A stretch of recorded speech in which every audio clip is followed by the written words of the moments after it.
All our suffer want to end. Everything go come better. My papa picking go enjoy. Cause we don't see better.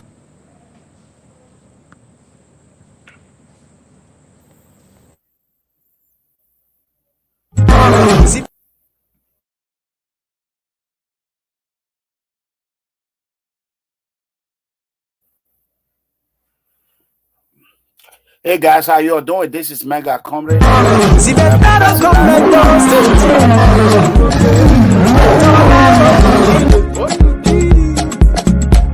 our suffer want to end. Everything go come better. My papa picking go enjoy. Cause we don't check in profile. And he's a son of Edo. He don't do it for federal. And he won't do it for Edo. Employment he go do. Industries go develop. Thank God for Olumide Akpata. This man Edo need. Who's your guy? Now Olumide Akpata. See us we dey like beans and rice. Edo people, I will never leave your side.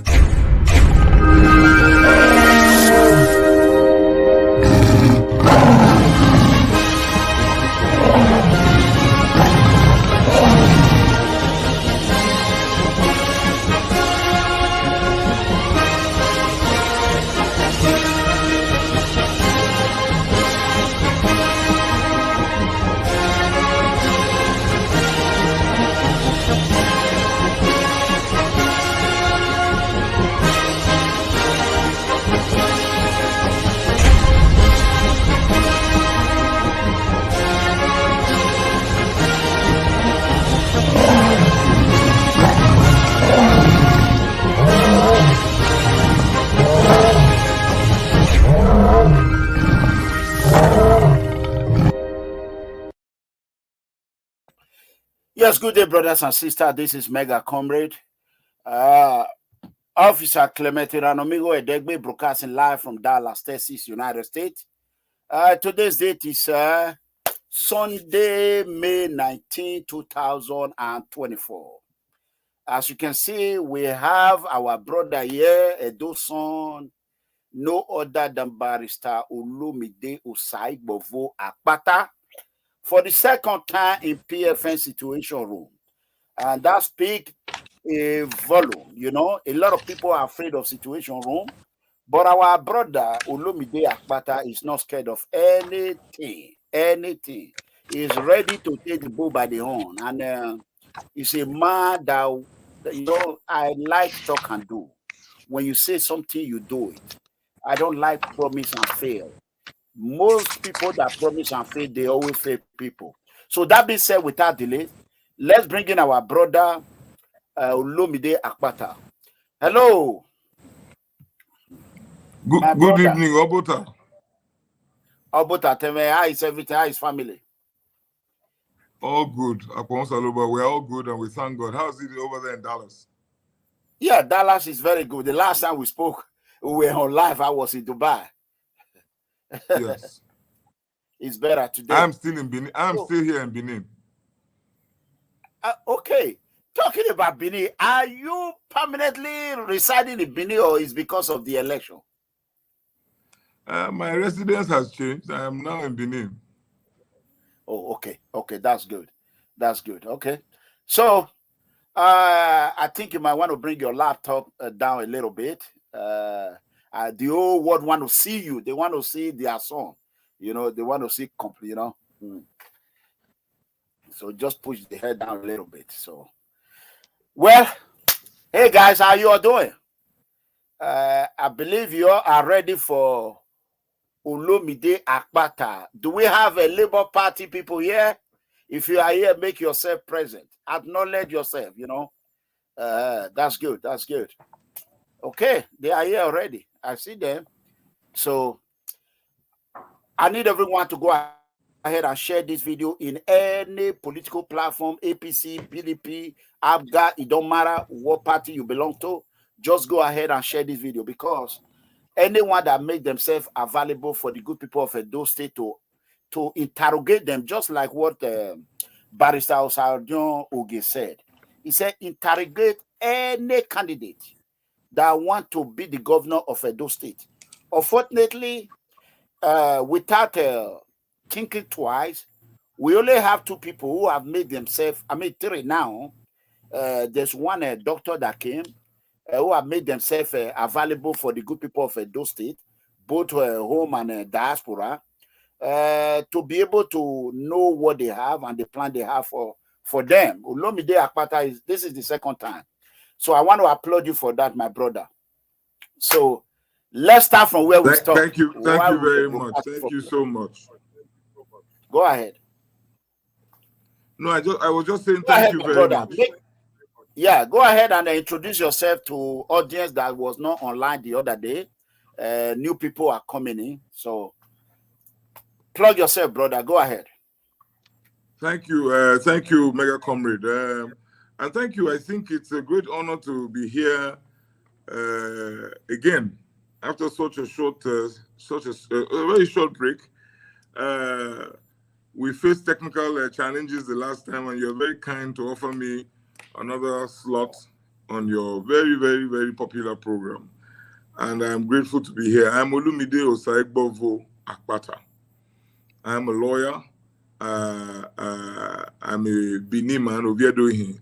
I was born on the 7th of October 1972 to my father, Osaigbovo Akpata, who is a medical doctor. He's 84 this month. My mother was Patience Osama Gyogomewi Akpata ni Obasoha. Unfortunately, we lost her 32 years ago. Wow. But her memory lives on in our hearts. I was born to my parents when they were students in Germany, and after a couple of years, we returned to Nigeria, and we moved to Warri. So I'm a Warri boy. I grew up in Warri. Went to nursery school, a bit of nursery school there, primary school, and in fact, my first couple of months in secondary school also in Warri before I moved to King's College in Lagos. And I finished from King's College in 1988, and I was admitted into the University of Benin same year to study law. My matric number, LAW 8802343, for those who need to go and verify. I graduated from the University of Benin in 1992, and I was admitted to the Nigerian Law School. At that time, we only had one campus in Lagos. And after the mandatory one-year program, I was called to the Nigerian Bar on the 15th of December, 1993. I served in Kanu, and then I started my professional working career as a lawyer in Warri with the late Dr. Mudiaga Oje, Senior Advocate of Nigeria, who was my professional, how should I put it? He taught me the practice of law. I moved to Lagos in the middle 90s to join my cousin Ogogo, who had just set up a law firm called Templars. I joined him a few months after, and together for the last 27 years, we have built that law firm. And today it's from a 4-man law firm to a 120-man law firm, 120 lawyers, 3 of whom are senior advocates, and we practice across the spectrum of the legal sector in Nigeria. I became president of the Nigerian Bar Association August 2020, a position I held until August 2022 when my tenure expired.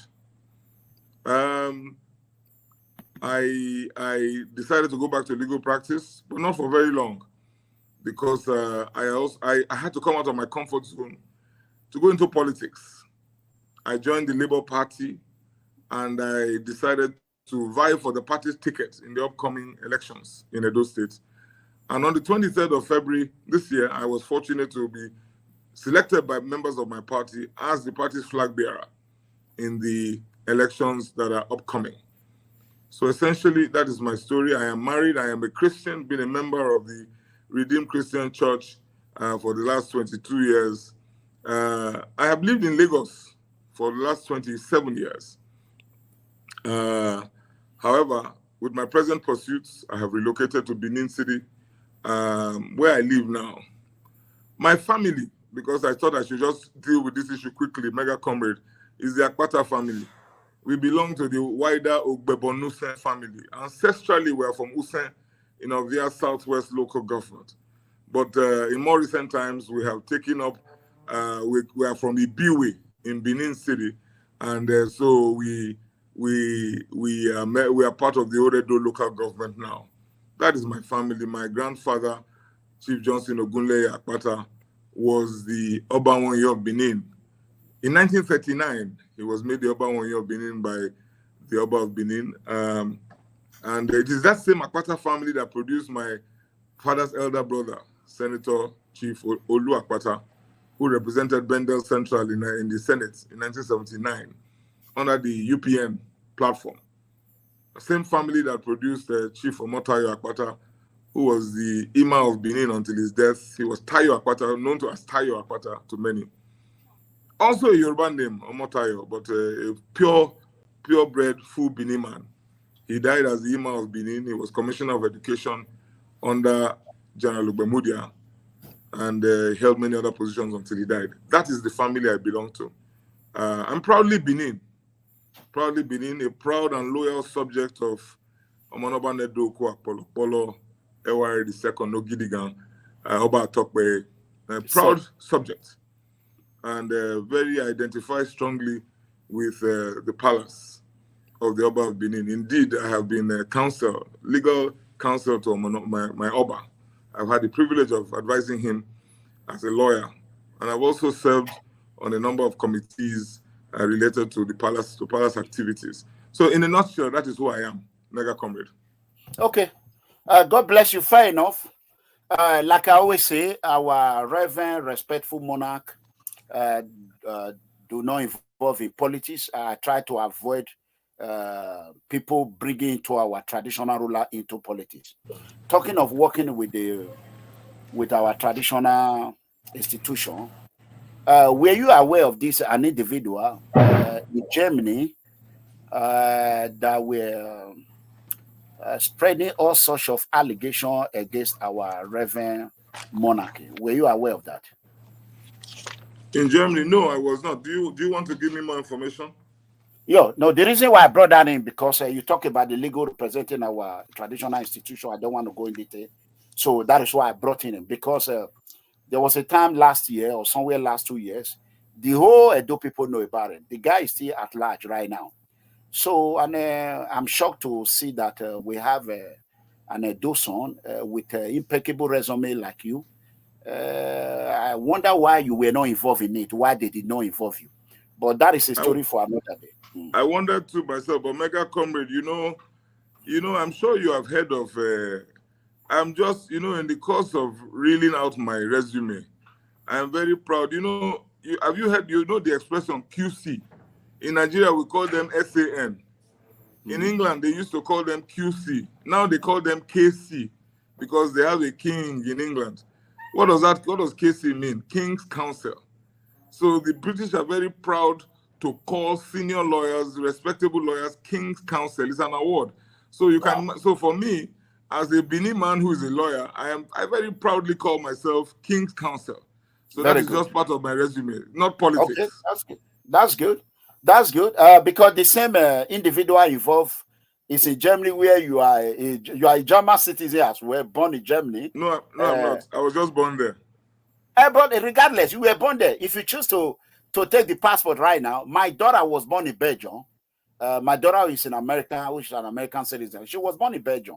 So whenever she chooses to pick the passport as well, she will have a dual American, Belgium, or whatever. So anyway, let's leave that aside. Let's go straight to the point. Let's address this issue that is becoming. People we are calling, they keep calling. I believe they're going to still call today. Do you have another Akpata family in United States that is very, very popular? Well, it's quite possible. I have many cousins in America. Okay, according to them, I just want to bring it in because they might be watching now. I'll be accused of oh, why did I do this? Why didn't I ask Olumide this, that? You know how Nigeria is. Everything is about money with them. So let me quickly come there. According to because this thing is about to spread like a firecracker. They said I should ask, who is the Olumide Akpata, the most popular Olumide Akpata, the popular one in your family? They want to clear it. According to them, let me help you. They said he could be the one allegedly recommended you to MBA. You might understand though. Okay, so according to them, they say he recommended him to the NBA, Nigeria Bar Association. Is a very, very popular Olumide Akpata, reside in the United States. Can you please ask him if this Akpata is related to him? But I said on your behalf that Akpata is one family in Edo. I might be wrong. True or false? Akpata in Benin is one family. Okay. Once you spell the name Akpata, Akpata, one family. We have lots of cousins. I am Olumide Osaigbovo Anthony Akpata. I am a lawyer. I went to UDB. I've lived in Nigeria all my life. I don't know if it is possible that there's another Olumide Akpata in America. But when you say he recommended me to the NBA, it sounds very strange. How do you recommend someone to the NBA? I don't understand. I become a member of the NBA, or you become a member of the NBA as soon as you are called to the Nigerian bar. So how does somebody recommend you to the NBA? I'm not quite sure I get that. Okay. All right, that's fair enough. Let's move forward. For some reason, whenever we type in your name, it come out to be another name. We just jump in. It don't matter how we do it. We have to do it over and over. I think it's Google, whatever it is, issue. So we are going to. I apologize for that right now. Even right now, I just noticed that it was also misspelled again without the K. So I'm going to do that after the program. So very important. It's very important that you leave the K in there, because it is the K that differentiates us as Bini Akpatas from Yoruba Akpatas. Because Yorubas have another name called Akpata, spelled Apata. So the Bini is spelled Akpata. So very important. You remove that K, I become a Yoruba man. Yeah. That K is, it don't matter how they do. I thought it was Dubai. But fortunately, this is not Dubai. This is America now. As we are talking right now, I'm going to go ahead and fix it myself, which I am doing right now. Okay, my brother, you know, politics is dirty, like I said. It's very dirty. Now, how do Olumide intend to gather Edo people when you have two major political parties? They bring out their candidate from Edo Central, and you are in Edo South. How are you going to navigate that? Without being alleged of being tribal or tribalistic politics or bigotry or whatever they want to call it. So without involving tribalism into this politics, how do you intend to navigate that, my brother? Thank you, Mega Comrade. Is politics really dirty? Some players are dirty. Some players are filthy.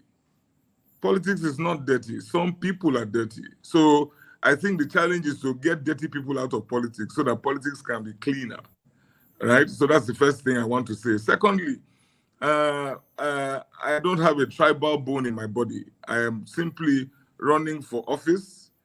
Yes, of the three major parties, and I sometimes I even hate to do that. I don't want to run into trouble when I say three major parties. There are Ishan or Esan people running for governor. There are Edo people running for governor, Bini people running for governor, not just me. But yeah, the three parties that you typically hear about. Mega Comrade, I hope you can hear me well, clearly. Yeah, I'm hearing you. I'm hearing you loud and clear. I'm editing. Okay. So the three parties you typically hear about, PDP, APC, and Labour, yes, two of those parties fielded Esan candidates, and Labour decided to field a Bini candidate. I don't see why I will be branded tribal or tribalistic. My party decided to throw open. There's no independent candidacy in Nigerian politics, as you know. My party decided to throw open the issue of who gets the party's ticket for this election. There were those who pushed for zoning and to say restrict it to only Edo Central. But my party decided otherwise because my party thought that it was better to put your best foot forward now and then we can zone later. You can't transplant zoning from one political party, PDP, to another, Labour. We have our own dynamics. We have our own nuances. So my party chose not to zone, threw it open to all, and I was able to emerge successful. So right now, our objective is to win the election. When we win, by the grace of God, and then we look at our own peculiarities, and we say, okay, now a Benin man has emerged as Labour Party governor. Next time around, we will zone to another zone. You can't foist on us the political arrangements in other parties and say we must do this or do that. No, we'll take our own destiny into our own hands, as I'm sure you understand. So I don't see how I can be taking a term that's been tribalistic. I joined a party that decided to throw the contest open, and I emerged successful. I reject that toga. I reject that attempt to now cast me as a tribal champion. I am not. Okay, all right, that's fair enough. It's out there right now. It's no longer in news. There's a video that is going on. I don't know if I should bring it, but I'm going to bring it because of. I'm going to play it a little bit because of copyright. They'll be sending in people calling. If you don't mind, let me go ahead and bring it so that you can clear yourself on it. My own is just to give you the opportunity to be able to explain it. I don't know what this video come about. I want you to watch. So I'm going to bring you the video. Guys, just be patient. Don't worry, we're going to open the phone line. I want you all to be respectful, okay? It is not easy to come to PFN situation room. They are calling already. Hey.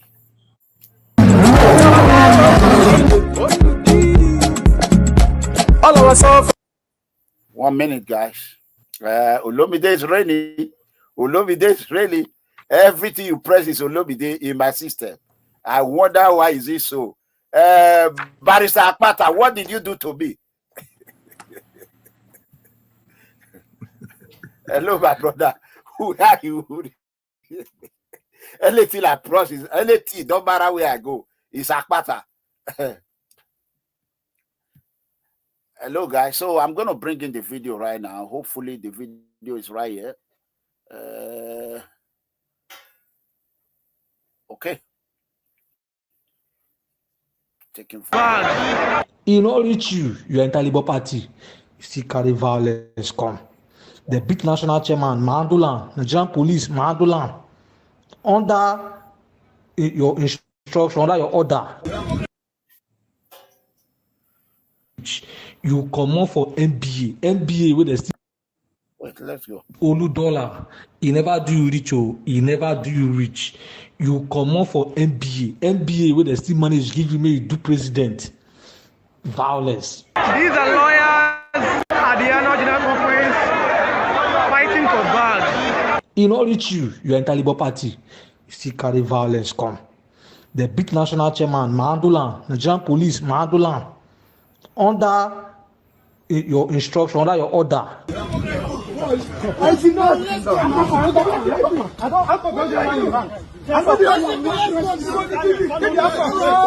An injury done to one is an injury done to all.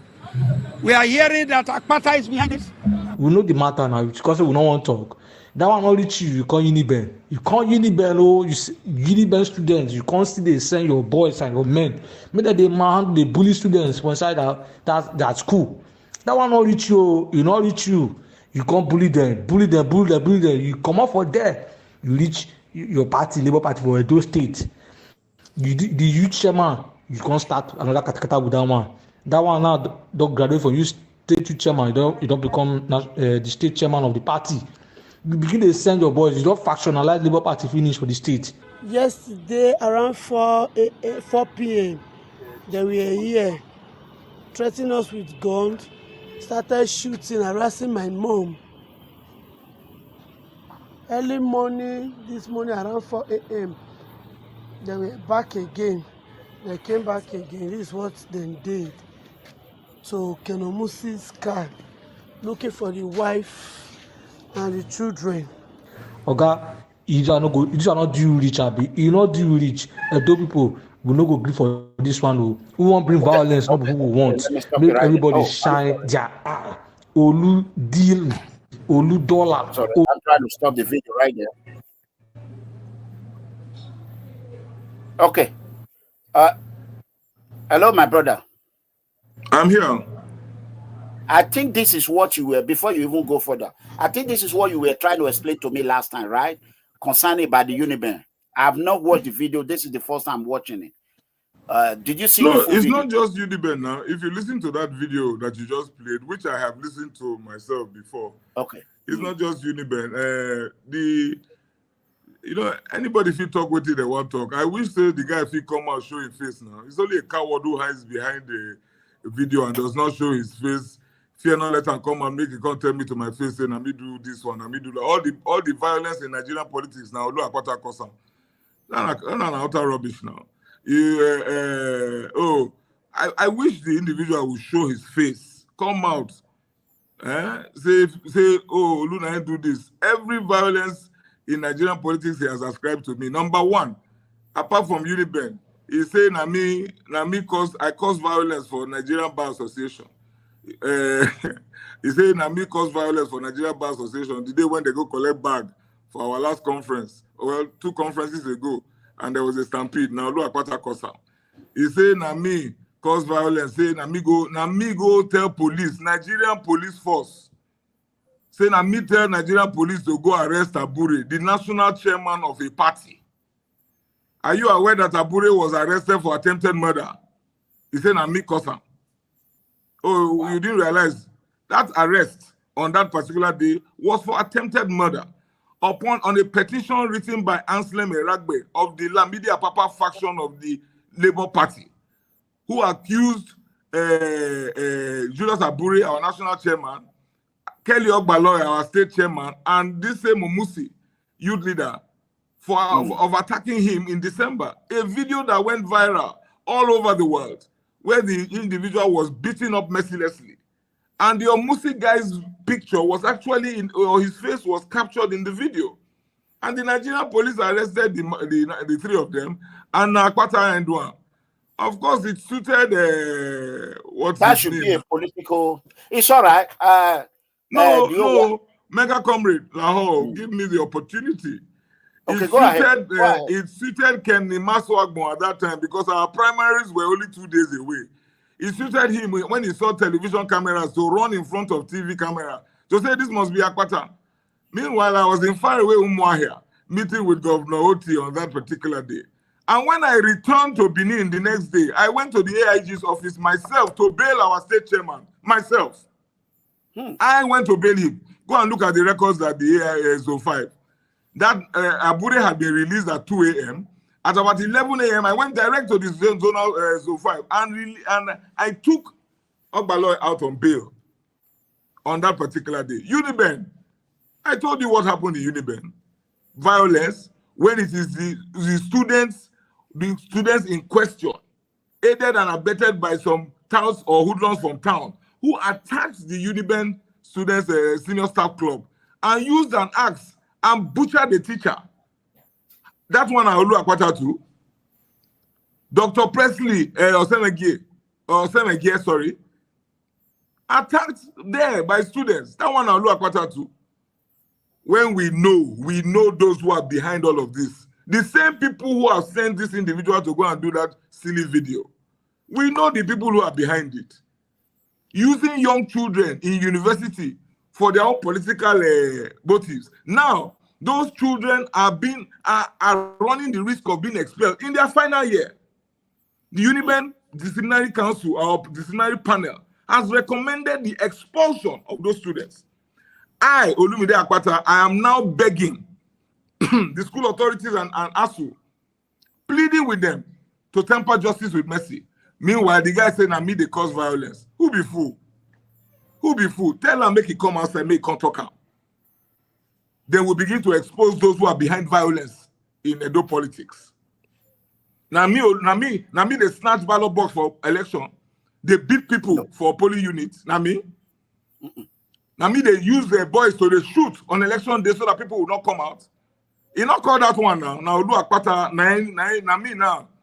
Any lizard went past for compound. Now Olumide Akpata send and come. I will resist any attempt to malign my name. If he get too head, the person who do that video may come out if I will not sue him immediately. Thank you, Mega Comrade.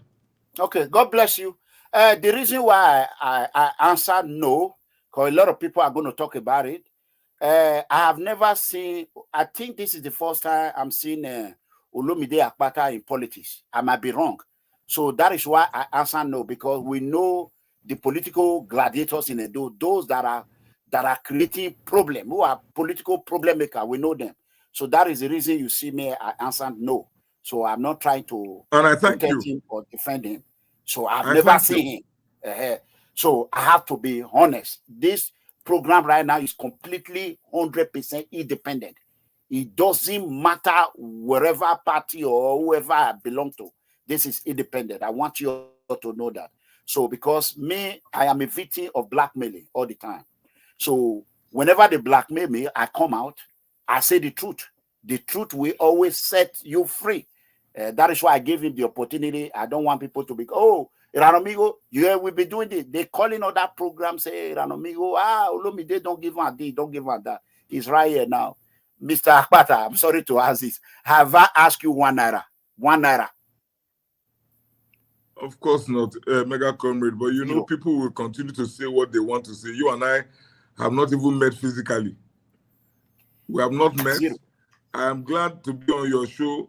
And you know, let us proceed with the business of developing Edo State and improving Edo State. You know, that's good. God bless you. Let's talk about this erosion matter. You might have seen one of your counterpart from All Progressive Congress, Senator Monday Okpebholo, aka Akpakomiza. When he went to some spot in Edo concerning erosion. What is your plan? And I'm going to play the video. I don't know if you have seen the video. There's no need for me to play it. If you haven't seen it, I will play it. So the video that I saw was of the APC candidate with his trousers rolled to the knees, and he was wading in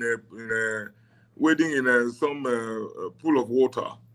And he claimed that his car could not go through, so he had to walk. I don't know if that's the same video. That's the same video. That's the same video. So it wasn't really about erosion. It was about drainage and flooding in a GRA. That was the one I saw. Okay. So now that video has become a problem as a candidate of a Labour Party. What is your take in it? And what plan do you have if Edo people give you the opportunity, give you the chance to become their governor? What are you going to do about the erosion problem in Edo? I know it's a global problem, but you cannot stop it completely. No governor can stop it. So go ahead and tell Edo people. Let's start with that. Well, like I said, two things. There are two different things. Flooding. For me, flooding comes about as a result of not having proper drainage, building roads without proper drainage. Our sister capital in the Delta, in Asaba, they've tried to resolve that problem by building proper drains in the city. I would expect that in Edo State, what we need to do is fix the drainage problem. We cannot be in a rush to build roads and then we don't deal with the issue of drainage. I notice now on Sapele Road, because elections are coming afoot, I see on Sapler Road there's some attempts at building some drains. But I mean, it's too little, too late. We need to fix the drains so that we don't have flooding. So that, I mean, Adolo College Road, even Boundary Road in the GRA, everywhere. It just rains for a couple of minutes. I saw a skit the other day and somebody called Boundary Road River Boundary. Boundary Road is a popular road in the GRA, and there's that spot at the end of Boundary just before you get to Adesua. Year on year is flooded. I am sure any well-intentioned government can fix that problem. And it's not just Boundary Road, it's all over quite a number of places in Benin City and in Edo State. Now, to the issue of erosion. Erosion is a global phenomenon. It's heightened in other parts of the world. In the eastern part of Nigeria, it's a major problem. The federal government has a fund specifically earmarked to fight the issue of erosion. So for me, it's a problem that will need to be tackled. We need to partner with the federal government. I know that I don't know whether Edo is partnering effectively with the federal government today, but we will definitely partner with the federal government because erosion is a hydra-headed monster. It is not something that one can tackle all alone. It is a combined effort. There are even global initiatives that one can plug into to deal with the issue of erosion. There are parts of those states that are more affected than others. For me, really, it is simply prioritizing. Erosion is something that we must prioritize because at the end of the day, homes will be lost. At the end of the day, people will not be able to get home. At the end of the day, investments will be lost if we don't make hay while the sun shines. So for me, I will rely on the experts. I will look for funding internally from our own resources. I will tap into the ecology fund, the federal government ecology fund. I will tap into global resources. There are organizations around the world that are also are combining forces to tackle erosion. It's not rocket science. I keep on saying governance is not rocket science. It's management of men and resources, and ensuring that you are very prudent in your use of resources and you fix the problems that will impact the lives of the most number of people. So I hope that deals with your question, Mega Comrade. Yeah, it's all right. Let's move forward. I know you will not play that kind of kitchen sink politics. I believe you are. So far, I've known you. I believe you are a decent man. Those are what we call kitchen sink politics. Which one? Because right now, erosion. Right now in Houston, they don't have electricity. Right now, Houston have no light. That is in America. Dubai was flooded. Was flooded when my wife wanted to go to Dubai. She was advised not to come. Dubai is first class city in the whole world. So we understand nobody can deal with that, but it's okay. I have a video here. Mega Comrade, nobody promised us that there will be no problems in life. The measure of a leader, the hallmark of a leader is how quickly do you react to the problems? How do you think on your feet? Are you nimble? Are you adroit? Can you quickly deal with challenges when they come? Nobody said there'll be no problems. Let us even leave erosion. We have natural disasters that show up unexpectedly all over the world. In America, there where you are, Katrina, whatever. But we see leaders who pull resources together, human material, and deal with the problem. That is the mark of a leader. To be able to marshal men and resources to deal with any issue that arises, to anticipate problems, and have your disaster management policy in place. So for me, it's just a matter of what your priorities are and how prepared you are to deal with challenges when they arise. Okay. Once again, welcome to PFS Situation Room. Here is the hot seat. Can you tell me 5 good things Obaseki have done in Edo? And another 5 things that he like, the reason why you want to be a governor that you can fix. Give me 5 things that Governor Obaseki have done well that you will want to capitalize on. Continuity, the things that he did that you know, because you know Edo. If you don't know Edo, you will not be running for a governor. Can you tell us 5 things that he have done well and give us 5 where he did not? Mega Comrade, I cannot list 5. I can list 2. Okay, go ahead. I can tell you that the investment, the states investing in power was a great initiative. There is the Osioma plant, which is not a government project, but government is involved. Government has allowed for, from my own understanding, they've allowed for, they've given the enabling environment because power is so key. Power will catalyze any economy. There's also the Azura plant here in Edo, which I happen to be one of the legal advisors to that particular company. So power for me is key. And I'm happy that this present government has at least paid some attention to power.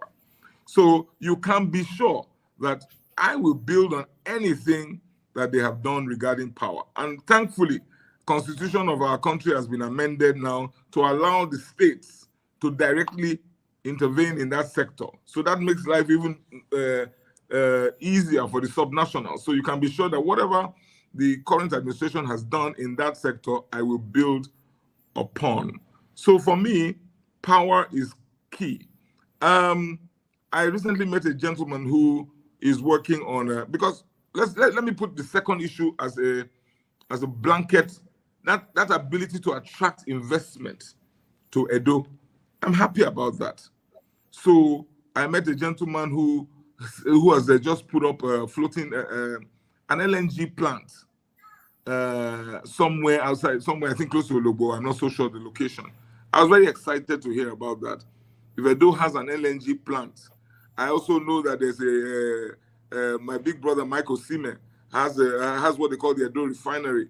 I'm very happy that this administration has been able to attract some investments and investors into Nigeria, into Edo State. So definitely you can be sure that I would, if I become governor, when I become governor, we will ensure that the place remains attractive, even more attractive for more investors to come in and set up shop in Edo State.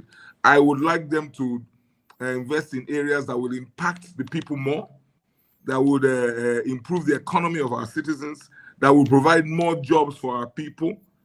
So for me, those are the two things I really power, that attempt to intervene in the power sector, commendable, and also creating an environment where some investors have been willing to come and work in Edo State. Those are the two things I would point out. Unfortunately, I'm unable to name a number, go beyond two.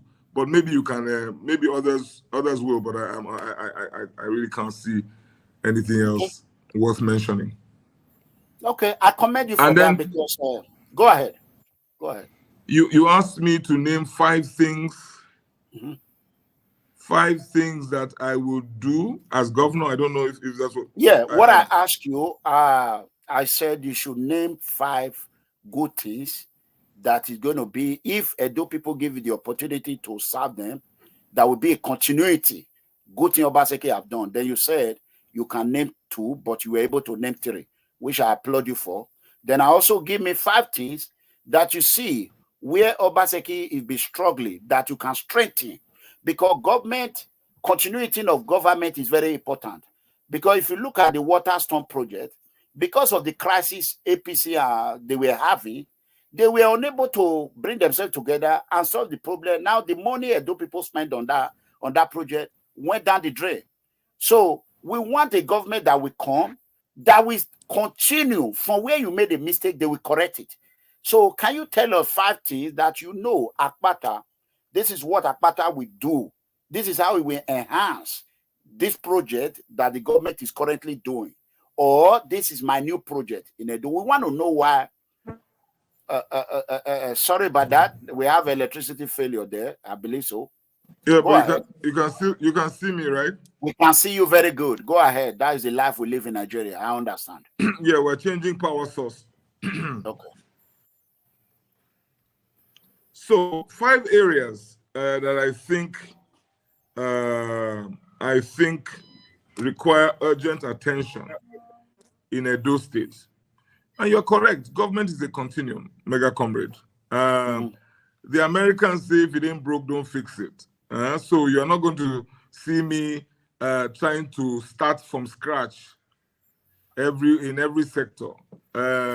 You will never see me do that. I will. If there's anything worth building upon, you can be sure that I will I will pursue that. I've tried to make some notes while you were asking your questions. But I think the first area I see this administration struggling at is education. And that might sound to you surprising because it is one area that this government touts as their should I call it, that's their calling card. That is what they say they have done best. And you hear this government tout edu best with regard to education. I don't think it's the best that we can do. I'm thoroughly dissatisfied. But I recognize that there have been attempts to rejig the education sector in Edo State. But there are still many things that have not been done properly. I schooled in Nigeria. I have not schooled outside Nigeria ever. And this is a country that ought to be able to provide education for her people. So, education in Edo State, brick and mortar issues, we are having serious challenges with regard to infrastructure. The school buildings, the school infrastructure, we have serious challenges in Benin City, in Auchi, in Ekpoma, in the villages. We have serious challenges. And you can't deal with education without taking care of brick and mortar issues. Also, problem with our teachers, teacher training, teacher welfare, critical, right? And then there's also the issue of curricula.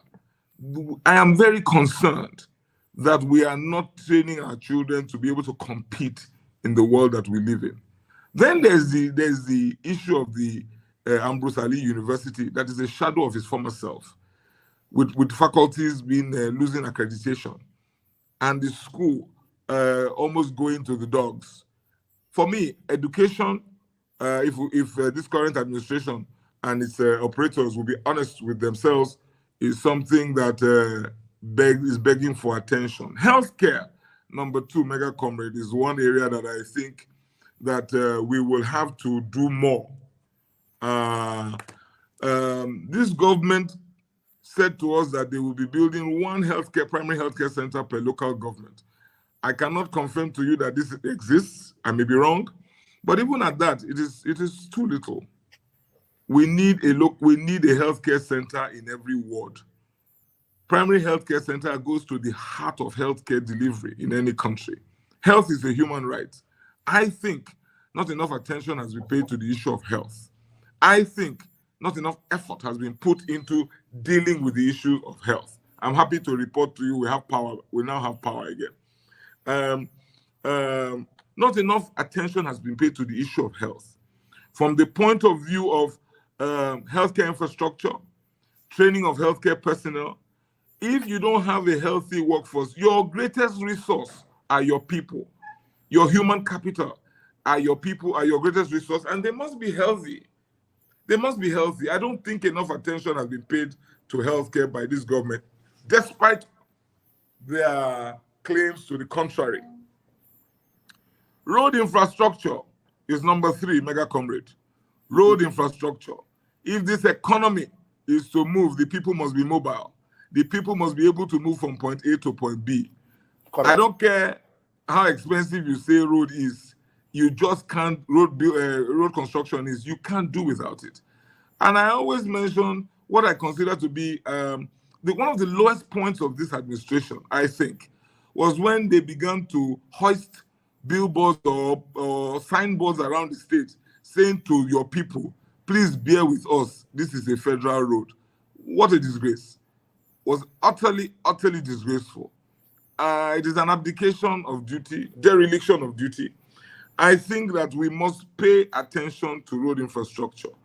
We earn quite a chunk of change every month. Last time I checked, north of 16 billion. This is something that any state government can sit down with road construction companies. The Chinese are willing to come and work, and they can do it for even cheaper. And you map out the states according to territorial zone and start building roads.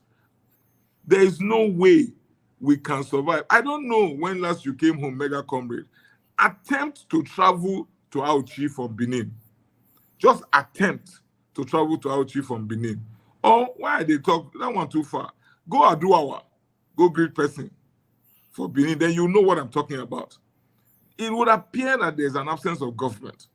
And that for me is a problem. So, Barrister, please, 1 minute. Can I come here? God bless you for that Bine Onchiro that you point out, because the whole world is watching this video. Aunchi, I am happy that that road is like that. And you know why? Look at Bine Abraka Road.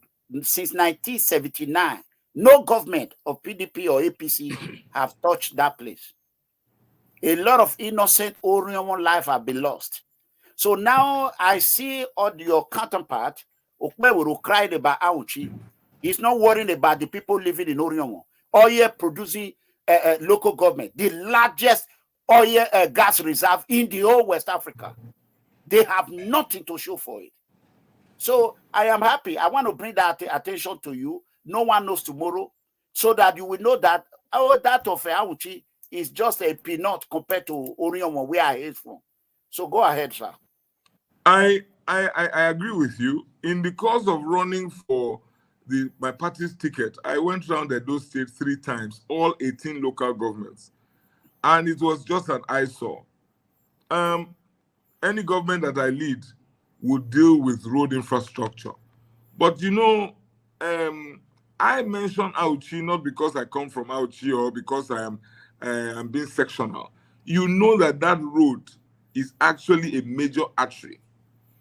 The Edo economy depends on that road. And Edo economy can actually be catalyzed just by the volume of traffic on that road. How many businesses have lost patronage just because people don't get on that road anymore to travel to Abuja or to wherever they want to go to? And in Ekpoma, the road disappears. It literally disappears in Ekpoma. So that's my own point. But I agree with you. It is not just a Bine Auchi problem. It's all over the state. And I move on now to, I think this will be my 4th point, agriculture. I hear this present government speak to the issue. I hear them taking loans from the central bank. I hope my information is correct. I have read about it, to boost agriculture. But the facts on the ground do not bear this out. We have not done enough for agriculture. Agriculture can transform Edo economy. We can feed ourselves, number one, if we invest properly in agriculture. We can provide jobs, and then we can improve the economy of our farmers. So I know that I'm running out of time, but agriculture is an aspect that I definitely would want to work on. I see attempts by this administration to look into the issue, but I don't think they've done enough. They've done, actually, let us be frank, they have not moved the needle as far as the agricultural sector is concerned. They have not. And we will do definitely better because we think it is a major factor in improving the Edo economy. Last but not the least is jobs. All of this boils down to jobs. We must get jobs for our people. That is why in America, where you are, when the people are watching the job index, they are checking to see.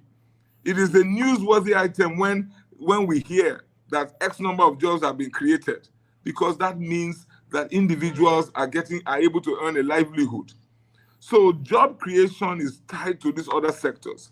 We need to build more. We need to enable more businesses set up so that we can have jobs for our people. So for me, I don't think it, because you asked me, what are the 5 things I think have not been done well, I believe, and you think I can improve upon? These are 5 of many areas, but I think I hope I've been able to do justice to the question. Okay. I know we addressed the problem of insecurity last time. You made mention, we will talk about that later. I hope you are available to pick course. Because I'll be coming here, I'll be trying to reject it. So let me know how long you have before we know what to do now. Because people have been calling, I'm just trying to reject it. Barrister, give me your time in order for me to work with your time. Mega Combi, let's proceed. Okay, let's proceed. Okay, let me pick the first caller. Hello, caller, your name and where are you calling from? Hello, Benga. Good evening, sir. My name is Loki. I come from Italy. Okay, go ahead, Loki. I just get Thank you. I just get small question for candidates of Labour Party. But I hear when you come before to say no Benin more for those State, but I couldn't see some video where they do concerning when you go there. Is it right or no? That's the only question I have to ask. Thank you, sir. Okay. I don't hear the question, no. He said you talk about Benin more. Yeah, he said there's no Benin more in Edo State, but we see some video when he attend to the for some shop where he said the Benin more. Is it right or no? That's all I need to know. Thank you. God bless you. Okay, thank you, caller. Look, I be not vessel. I may be wrong, but it go good make we check again. Say me talk say Benin mall. There's no mall in Benin. It's all right. It's all right. Let's move forward. So you are no mega comment. Maybe you can just check to see, because I know say maybe Lucky here waiting. Maybe he misunderstand me. I don't know, but yeah, there's a mall in Benin. I hope so. My friend, I know the investors in that mall. Another friend of mine, he's very correct. A friend of mine took a shop in that mall. I even went for the opening of his shop. So I don't know at what particular time. I may be wrong. Well, I don't know. Maybe I miss him, but there's definitely a mall in Benin. Okay. All right. Hello. Yes. Thank you, sir. I call again because we see the video when he do concerning say so no Benin more. But we supply we see him for some shop for inside when they inside. So we call the wonder waiting happen when made this man say this thing not day like that. Do you have the proof? Hold on. Hold on. You know this is PFM situation room. You cannot just call and just throw something out there. Do you have the proof where he said there is no Benin more? Do you have the proof? I'm sorry, sir, because we see on the video. On a video, but not here in PFN situation room. But we see in the video. I ask you a direct question. I need a direct answer. Is it here or not here in PFN situation room? But it's not your. Okay, I don't entertain other video that I don't see. So I am sorry. Okay. Thank you. God bless you. All right, let ignore that. Let's take another call. Hello, caller. Oh, wow. Hello, good afternoon, better comrade. Yes, go ahead. Your name and where are you calling from? Mr. Olumide Akpata, you welcome to Mega Show. My question is, I'm happy the way you deliberated on the situation of but my question is, were you aware that the present government of Obaseki made series of attempts to intervene, and the federal government did not allow him because they said they have contracted, especially that one of Benin Road, they have been contracted. So they didn't give him the opportunity to do what he was supposed to do. He made series of attempts. I watched some video clips where he was complaining bitterly that he was not allowed to conduct intervention in federal government roads by state government comes with due process. Since he wasn't allowed to intervene, can you just ask your question, sir? Go ahead and ask your question. Since he wasn't allowed to intervene at the appropriate time, now they want to make it a political tool to score some cheap political goals. What would you have done otherwise if you wanted to intervene in government roads in your state and you were not allowed? Would you have gone there by force to do otherwise? Okay, good question. Go ahead. Have you fact checked? Have you fact checked your story? Is it I can fact check that, sir. Yes. No, let me, Mega Comrade. Mega Comrade. No, it is one thing. Is it because he's the governor of Edo State, so anything he says is correct? The question I will ask myself, the intelligent question I will ask myself, is how come Ebonyi State was able to fix roads and get refunded? How come River State was able to fix roads and get refunded? How come Akwa Ibom State was able to do that? Then, Mega Comrade, I think you're muted. I can't hear you. Yeah, I'm trying to control the call. Go ahead. Don't worry about me, okay? I'll take care of it. So the point I'm making is that then there must be a problem. There must be a problem. Why, if I am to believe Governor Obaseki, that he attempted to fix a road and he was not allowed to, there must be a problem. We exist in a federation. We must relate with one another. The levels of government must relate with each other. The present federal minister of works was governor of Ebonyi State. If you drive into Abakaliki today, you see concrete paved roads. How much does Ebonyi earn? So the question I ask myself is, if I am to believe the governor that he was not allowed to intervene, because I've heard that story before, and I'm dubious about it, I have to ask myself, why is the case of Edo different? Why would anybody not allow a state that would want to intervene and say you can't intervene? Is it a problem with his people's skills? Is it a problem with his ability to relate with the federal government? Then we must check, because Edo people are suffering while other states are able to use their money to fix roads and get reimbursed. There's a major problem. So I don't think it's enough to just believe and listen to the governor and say, oh, I asked, I wanted to fix it, they didn't let me. That is too easy. We operate, you are a member, as governor, you are a member of the National Council of State. As governor, you have access to, in fact, the Minister of Works, Umahi, he is also quoted to have said, Edo should come to Federal Minister of Works, that he is the minister now. That he is the minister now. If you had a problem before, come and see me. Dave Umahi, he was a governor like Obaseki. So I think it's too easy to come up with that excuse, and I don't buy it. I don't buy it. If I were governor, I would work with the state government, because I need to get those roads fixed, because my people who ply those roads. I will do what I need to do the extra, go the extra mile to get it done. Okay. All right. Caller, your name and where are you calling from? Okay, pardon. Yeah. Thank you. I'm Barr. Olumide, good evening. Good evening. My name is Abigail. I'm calling from Italy. I'd like to ask you, Barrister, I think you've not been fair enough to this present administration. And I'm going to ask my questions based on, one, the civil service in Edo State presently. The present governor has done extremely well. I'd like to ask, are you going to improve on the present increment of Edo State salaries, or will you return back to the status quo of the amount the federal government insists for civil servants? That's one. Secondly, I would like to ask, with the population of Edo State, I'm aware Edo State in population is about 5 billion persons. And when you do that comparison with the people that pay taxes in Edo State, it's quite minimal. Amongst everything you've outlined, about 5 things you've outlined that you're going to work on, where are you going to get funds from to fix all of those stuff you outlined?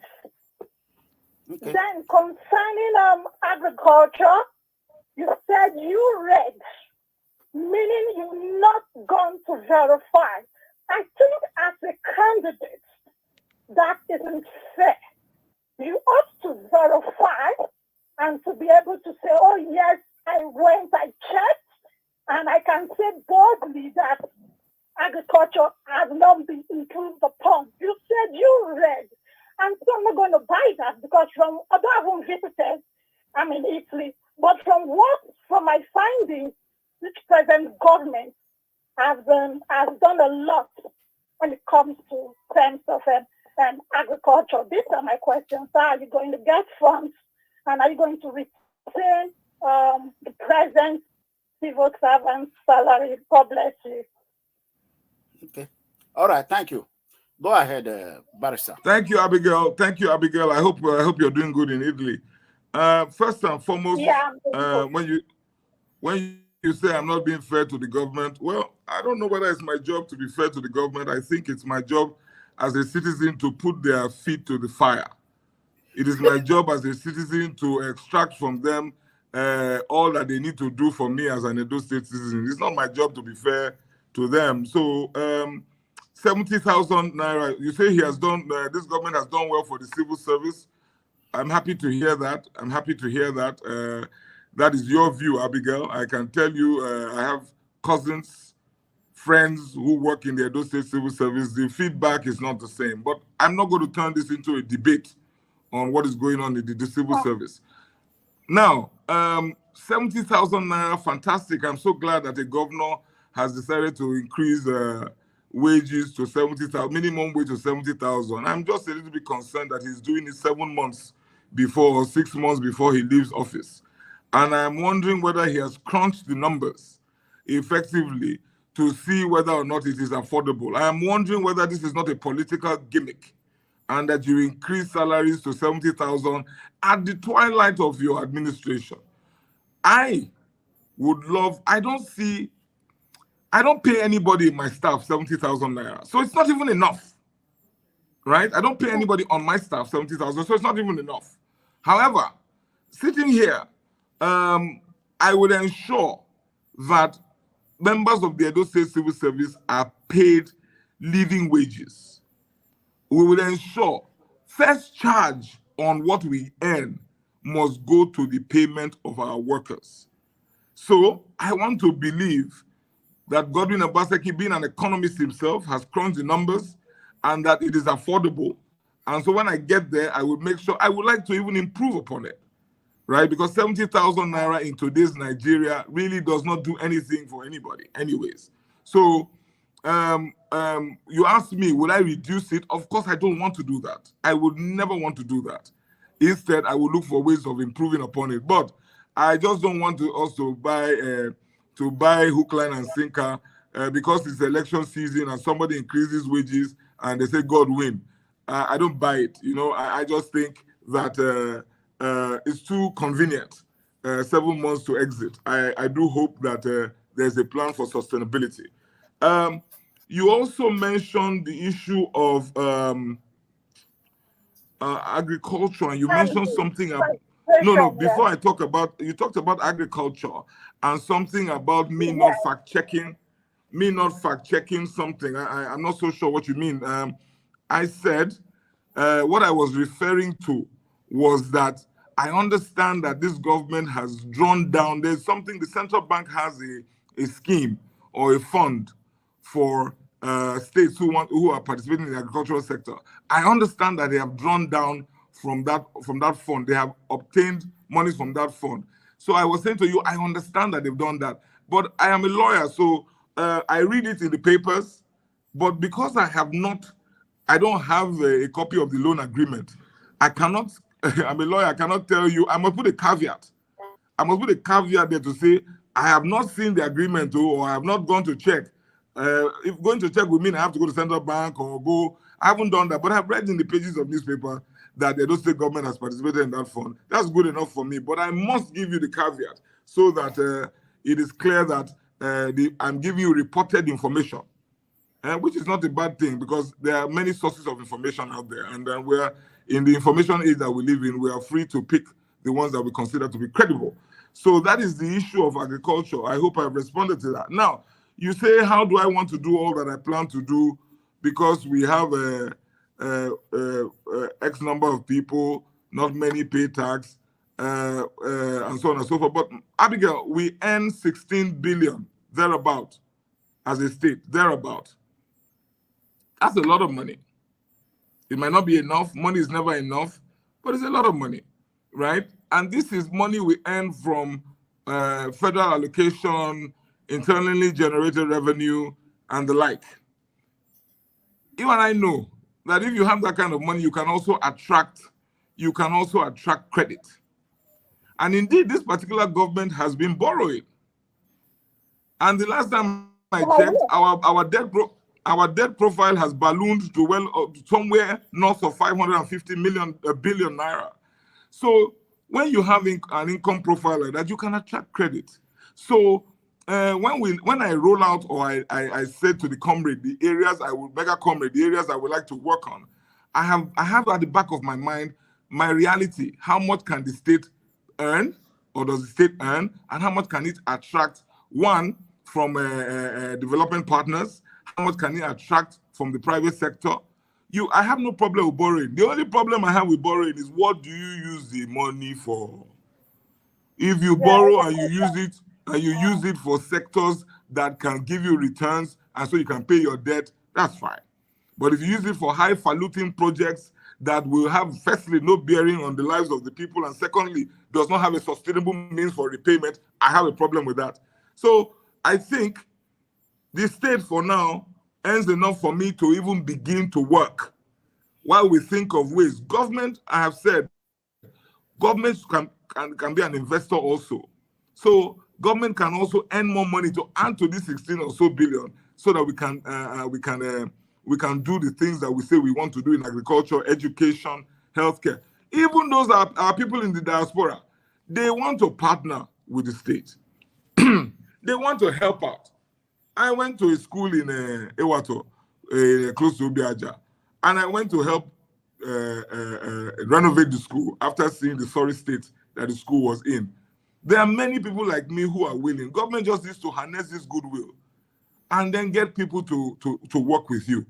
Money can never be enough, but is that reason enough? Is that reason for us to twiddle our thumbs and then be paralyzed or immobilized? No, I don't think so. Okay, all right. Thank you, caller. Thank you. Let's pick another call. Hello? Yeah, please hold on. I want to quickly appeal to everyone. Mega. Hold on. You can hear that noise now. You hear that noise, right? Hello? Did you hear those noises that you are creating all over the world? If everybody does that, we will not hear. So can you hear that now? So please don't bother to call. Yeah. Hello?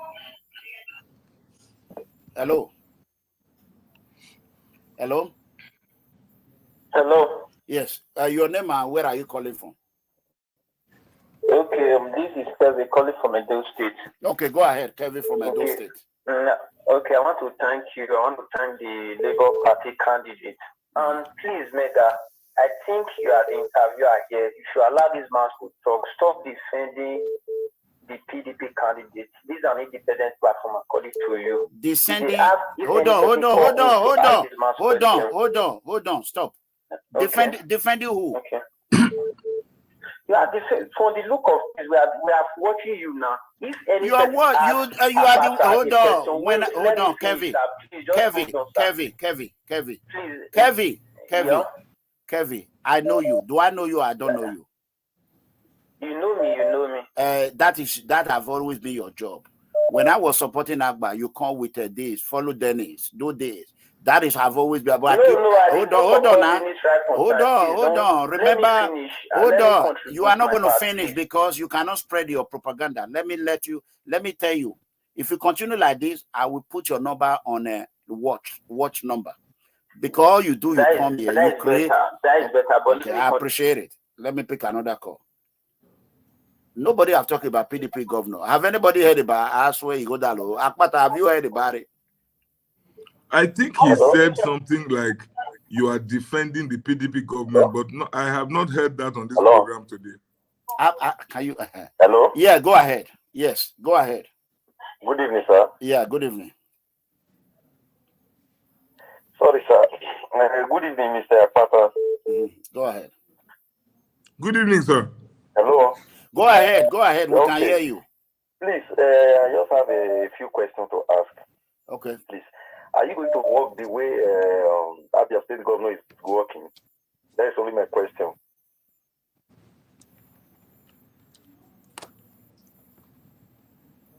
Hello? Yeah, go ahead. Yes. Barrister.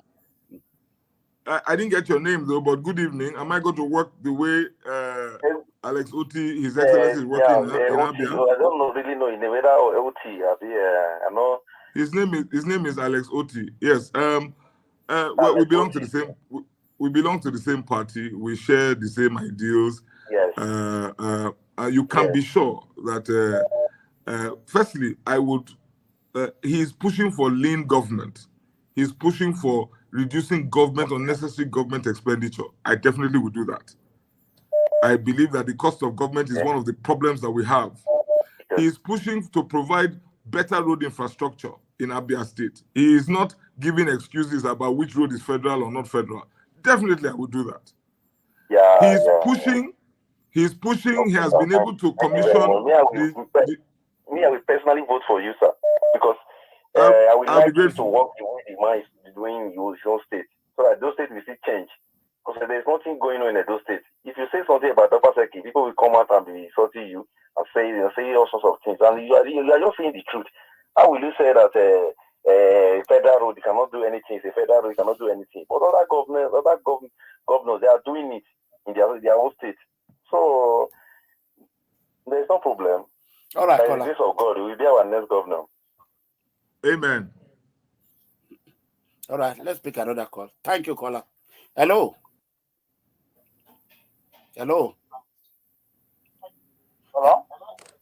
Hello. Hello. Okay. Guys, I want to quickly beg you, please, when you call, lower the device you are using, whatever. If you are watching TV, just go ahead and lower it in order to avoid the copyright. Please, avoid copyright, please. Just feel for me. Hello. Good day, sir.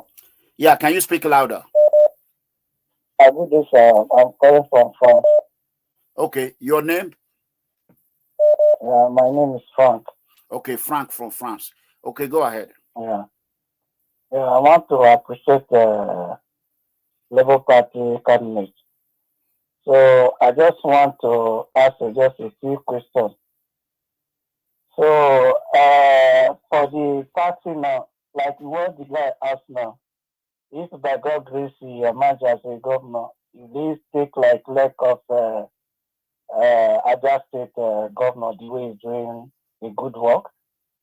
And secondly, this platform, I know you always say that it's a platform for everybody, but as the way I can see it now, I believe that everything concerning action, you always try to back it up. Just let it be normal, free grant to everybody, you know. Okay. God knows the best. I understand that. God bless you. I want to quickly say this. Do you realize that when I brought in Igodalo, call back. When I brought in Igodalo, APC, they removed me from platform. They said because I am an APC, I should bring anybody else. But the DG, media director, is working for Igodalo. He's working for everybody. So this is independent platform. If I'm not in your favor, don't accuse me of anything. I'm not going to support you. Anybody that come here, I will ask the right question. I'm not the one even asking question. The people are the one asking question. But if you are here to campaign against Obaseki, that is not my business. I am not. No, for me. Okay, hold on. No, for me, sir. For me. Hold on. Let me finish. Obaseki is not running. I campaign against Obaseki for how many years? Caller. Hello? Yeah, I can hear you. How many years did I campaign against Obaseki? Yeah, that was last. Many years. So, ain't you think I'm tired of it? So, go ahead and support your candidate and say something that you are wasting his time now. But you come here and be doing this. Tell me any other platform that have a dependent mind like this platform. Is there any other one? No, what I try to say that life to me. As I'm talking right now, they are trying to bring down this video. You see me doing testing cyber security. Do it. I spend my money to protect it. You don't. Sir, I know you. Okay. They try to take down this video right now as we are talking. So let's pick another call. Hello, caller. Hello. Yeah, hello. Please, can you lower what you are using to watch me? I already did that. Okay, go ahead. Go straight to your question, sir. Yeah. Mr. Ranamigo, I want to really thank you. This is Lucia Omomo from Stuttgart, Germany. Can you remove it from speaker? I want to thank you for your good job. Thank you. Remove it from speaker. Okay. Okay, I just did that now. Thank you. I want to also thank our big brother, Barrister Akpata. Wesley, this is the second time you are coming. Yes. Thank you for taking your time. Thank you. I want to make it brief as possible. Each time I've listened to our barrister, the argument seems not to be with figures. And I'm very, very concerned about that. So you have to carbon in here that you should do some more research as regards women Edo State to be very, very conversant with figures. Having said that, I want to ask him, what does he want to do differently to make a difference? I mean, to make a difference as regards governance in Edo State. All right, thank you. Barrister. Where's your our brother from Stuttgart? I hope all is good in Deutschland. Yes. Thank you very much for your questions. Number one, I take on board your very well-intentioned advice. Oh yes, we must crunch the numbers. We must dig deeper to get data. We must dig deeper to get the figures so that we can put forward concise and precise information. I totally agree with you. I promise you we're doing that. I may not, in the context of this particular platform, be able to start giving you numbers and giving you data, giving you statistics. I may even ask Mega Comrade to allow me use slides and take you through all of that information. But I agree. I'm sure Mega Comrade will give us the opportunity at some point to dig deeper and come up with our numbers. But some numbers I'm quite confident about. Some numbers I know what our debt profile is. That is a major big number that we must look at. I know what our income is. So for me, those are the two numbers I have to keep an eye on at every given time. So I keep on trying to do that. But you are correct, and we'll continue to do that. What your other question? Dankeschön. Your other question was, or at least your question actually was with regard to what will I do different.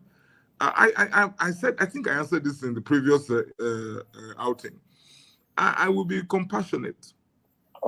I will be empathetic, because I think that's what is missing in government, not just in Edo State, but in Nigeria. We have to put the people back at the center of governance. It must be about the people. And when I say that, it's not just empty statements. I'm saying to you that what will you spend the state income on? What projects and programs do you put in place? Are they the projects and programs that will impact the greater number of people? That is what we call people-centered, people-oriented governance. That is what the Labour Party is about. Our logo is no accident. Papa, Mama, Pekin. We are about the people. That's what I will do different. So in trying to allocate resources, I will look for projects and programs that would affect the greater number of people. So I keep on saying, I will not build a museum when I can build a school. I will not build a museum when I can build a primary healthcare center. What the people need is what any government should be addressing. And so I think that any government that is well-intentioned and well-meaning would have to deal with what the people need. So that is what I would do differently, across board, across sectors. And that's where you will find the difference between a Labour Party-led government and what you have today. We are people-oriented, people-focused. So we want to allocate resources. Primary healthcare center, critical. Every ward should have one. Schools, we must deal with the infrastructure. You must deal with the teacher training and teacher welfare. I will deal with all those issues before I go and start looking for some highfalutin project or a vainglorious project that makes me feel good. I have to resist the temptation to do only what I think I like or I want, I believe the people need. I must find out what the people need.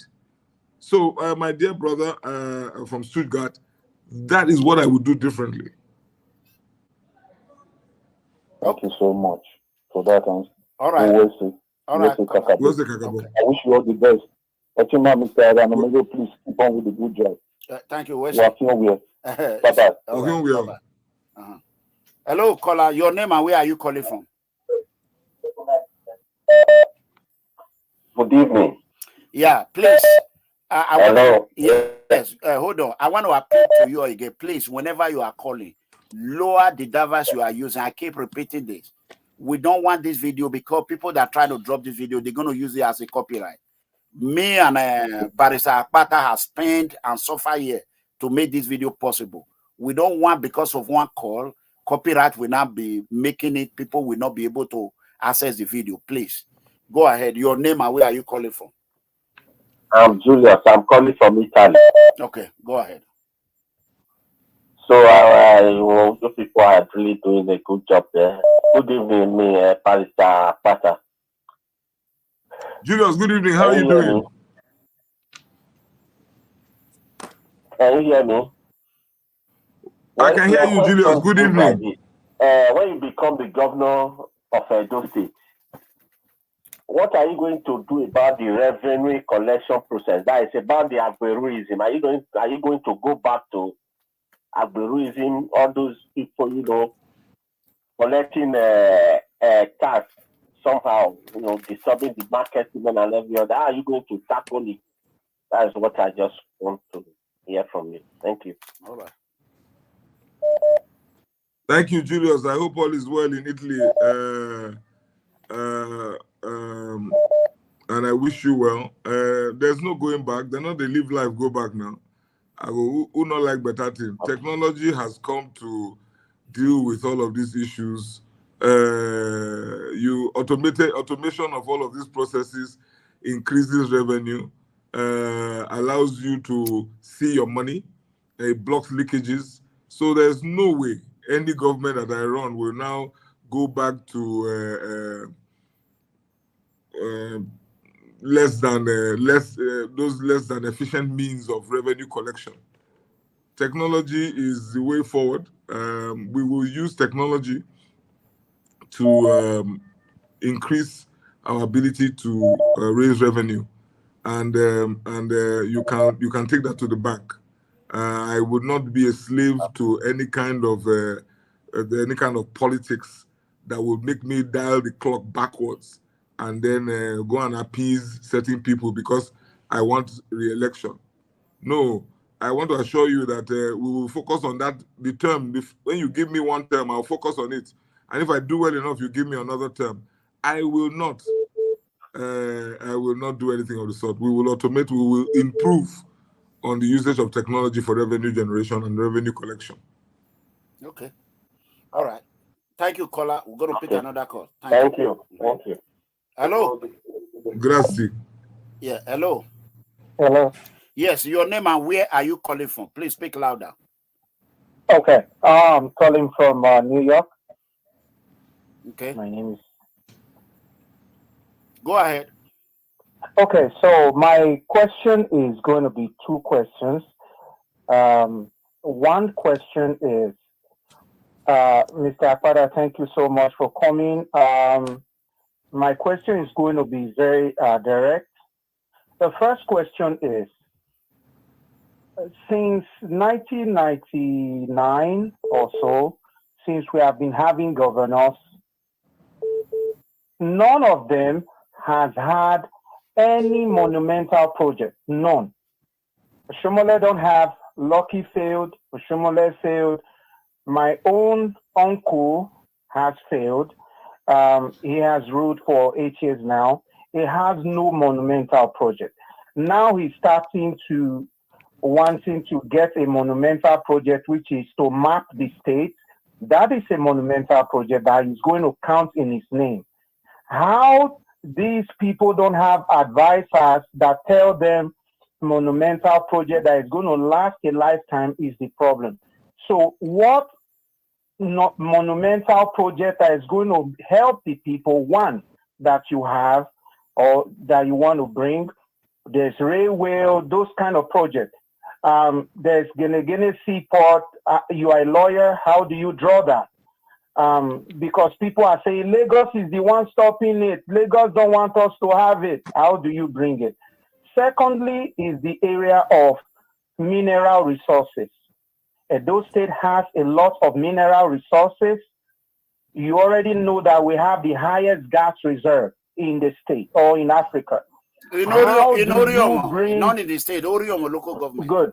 How do you bring investors, and will you be transparent? How do you do all this and be transparent at the same time and turn those monies into monumental projects that will help the state, like your friend that's in Abuja now, Wike, has done? That's why he has power, because he has monumental projects. So how do you create that? Thank you so much. I was the one that called last week for the security, so I want you to also answer this, sir. Thank you. Thank you to our brother from New York, and thank you for your questions. I'm just only struggling with how to define what a monumental project is. I can help you define it if you want. Please do. Okay. Now, we know that someone built the stadium for us, right? And that is why the stadium was named after him. We know that somebody built the airport for us, right? We know that a lot of the states, the person that built the stadium was the one that built a lot of the roads. Yeah, let's make it short, caller. Yes, those are monumental projects. Hold on. Example, we don't have a metro station or metro line. We don't have a metro station, so sir. Thank you. Train and all that. Make it yes. easy. Yeah. We don't even have a common bus stop. We don't even have bus stop. If that is what you mean by monumental project, definitely any government worth its salt must aspire to do projects of that nature. Again, I take you back to my mantra: is people impact, people focused, people affecting projects that I will be interested in. So I think Edo is in need of another airport. Definitely, if the resources will allow for it, we'll look into the airport and try and build another one, right? I think Edo needs to partner more with, what they call the Braced Commission, Bayelsa, Rivers, Akwa Ibom, Cross River, Edo, and Delta. We need to work together to build a real network that will serve the entire South-South region. There's no need living in an insular world. We need to collaborate more. The Braced Commission is already up and running. So I have no fear for mega projects. I have no fear for projects that are big. But for me, I just need to make sure that the majority of the people will benefit from any such project. So I also think that we should look at monumental projects also from a point of view of human capital development. So there are monumental projects that would develop human capital, because your human resource is your greatest asset. So I would like to set up a school on technology and artificial intelligence. I will need to set up a school that will build our people to be able to compete in the world not the world that is to come, the world that is already here with us. That is a monumental project, because I shudder to think of the fate of our children who don't have technology or its variants infused into their curricula from childhood. And I shudder to think how they will compete with their contemporaries world over if we don't do that very quickly. So for me, that would be a monumental project. I would ensure that we take stock of projects like this. We are not going to be able to afford all by ourselves, but we should be able to attract investors to bring in this kind of projects that you mentioned, and also partner with the private sector locally, foreign investors and local investors. So, I mean, you are definitely preaching to the choir, because we need to do big things. We need to do big things. We must think out of the box. That is the kind of person that I am. Mineral resources, of course, you know the legal framework in Nigeria, and you know the control or lack of it that subnationals have over mineral resources. So there's only so much you can do about the very huge gas deposits that exist in Orion, because the way our federation is structured. But of course, there are benefits that are derivable. So, for example, states can participate in power. So Orion is definitely a natural destination for power projects, if only for the fact that there's such huge gas deposits there, because any power project needs fuel. And today, at least for now, gas is a very clean fuel that you can use to fire your gas project. So definitely, we will take advantage of the fact that we have such mineral resources in areas like Orion, and build projects around that area, which would again bring jobs, and more jobs. So, my dear brother from New York, I assure you, I'm thinking along those lines, and I will not only think, I will act along those lines. But sir, before I leave, I wanted to quickly ask you a question. If you have seen Shaibu's plan, Shaibu spoke about real plan that he has already mapped out. Have you seen that plan, my brother, let me help you with Shaibu. Shaibu was with Governor Obaseki administration for 7 years plus. We don't want to hear anything about Shaibu plan. Let Olumide talk about his plan. Okay? Because it has to do with railway, because those states need that was my plan in 2020. They stole it. So let's pick another call. Thank you. Thank you. I've heard about Shaibu's plan, yes. Thank you. That is Vision 2020 that I brought. Hello, caller. Hello. Yes, your name and where are you calling from? This Fabian from Australia. Okay, Australia, please speak louder. Yes, sir. I just wanted to contribute and ask Barrister Olumide some questions. And firstly, I wanted to appreciate you. Thank you for what you're doing and bringing the government direct to the people. You know, thank you very much. So, and Olumide, good evening, sir. Good evening, Fabian. How is it down under? I'm good, sir. I'm good.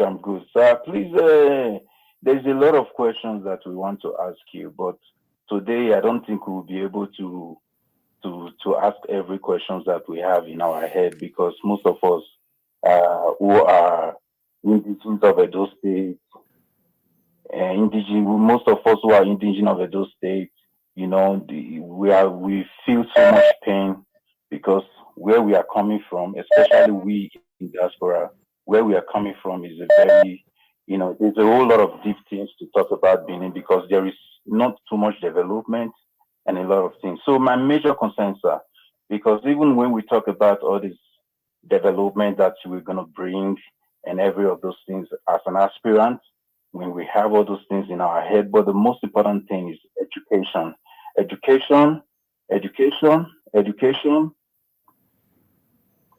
Can you just go straight to the question, sir? You already spent 2 minutes. Okay. My thing is education. When I mean education, I mean skills and acquisitions.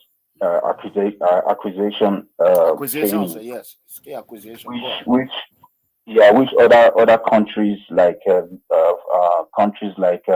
you know, even in Africa, countries like South Africa and those other countries.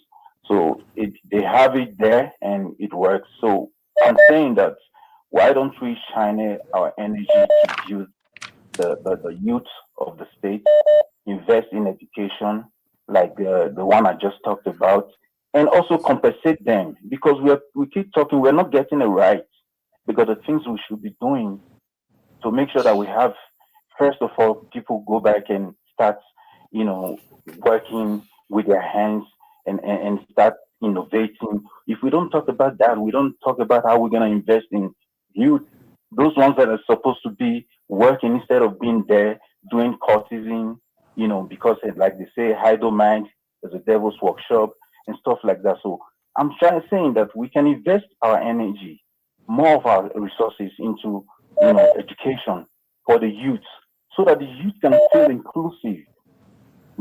Thank you, sir. So that's all one of the questions one of the things I want to contribute.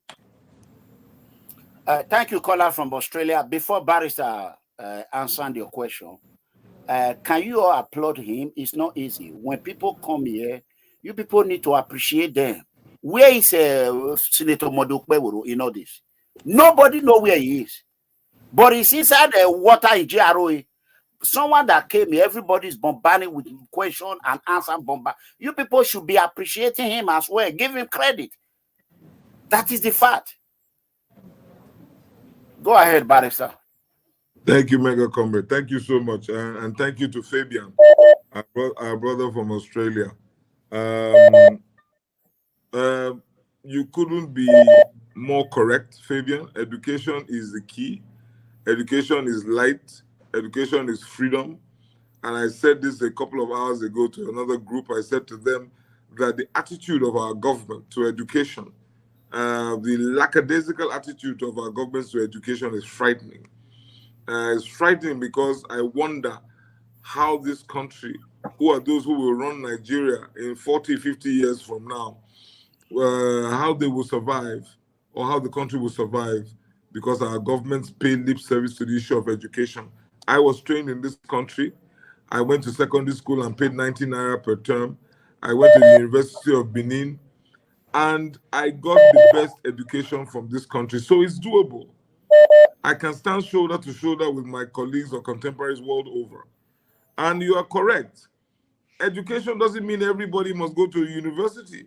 Skills acquisition is important, is critical. Vocational centers. It was in this state that we had a far-sighted governor who set up the Benin Technical College. And in other parts of the world, everybody doesn't have to go to university. You obtain skills that are needed in your economy or in economies around the world. I think it was on this program I gave the example of the Philippines, where in the oil and gas industry, if you want a good underwater welder, you go to Philippines, because in that country they have trained a workforce for that purpose. So they export their people to the oil and gas industry world over. So education, training is critical, it's very important. I am who I am today because I got a good education. I want every Edo child to have the same experience. And so that is the pledge I give to you, that education, that is why I cry, I really weep about the state of Ambrose Ali University today. Our iconic university that was slowly becoming recognized all over the world has been reduced to almost nothing, with faculties losing accreditation, lecturers resigning in droves. That is a problem. Our people don't care about education, maybe because their children don't school here. I schooled here, and it's important to me. So I'm just looking at your question, and I'm saying, yeah, I agree with you. We're definitely on the same page on this one. We will attack it from the point of view of ensuring that our schools are quality schools, that there are also other outlets for receiving training, so that you can still get a job, even if you don't go to university. We must walk away from the insistence on paper qualification only. There are people I know. I've been a lawyer for 27 years, a corporate lawyer for 27 years. I've worked with clients in the oil and gas industry. I know plenty of the workers in those companies who never went to university, expatriates. So Igbos, they come, they acquire skills, and they attain the highest position in the industry because they have the skills. What is important is what you know. What skills do you have? Not the paper qualification you put in front of me. So I hope I've been able to deal with your question, Fabian. All right. Yes, sir. Yes, sir. Yes, sir. Sir, please. I just wanted to say, like the comrade said, we have to pick another. Appreciate you, sir. Thank you so much for coming on the show, and thank you for always being available. Thank you. So that we can interact. with the fourth runner, the gatekeepers of this of our beloved state. So my last contribution is no, it's okay. It's okay. Thank you. Let's pick another call. Hello, caller. Oh, hello. Yes, your name and where are you calling from? Yeah, I'm Mr. I'm calling from the Netherlands. The Netherlands. Go ahead. Yeah. So, I'm very happy to join you today, and thank you for what you are doing. And I'm very proud of you. Thank you. Okay, Barrister Akpata, I'm also very proud of you. And thank you, sir. My thing to you is this: please, I'm married to a good person, a white person, and I have children here. And I'll be willing to come to Nigeria. But the issue of security has been a major issue. Please, can you tackle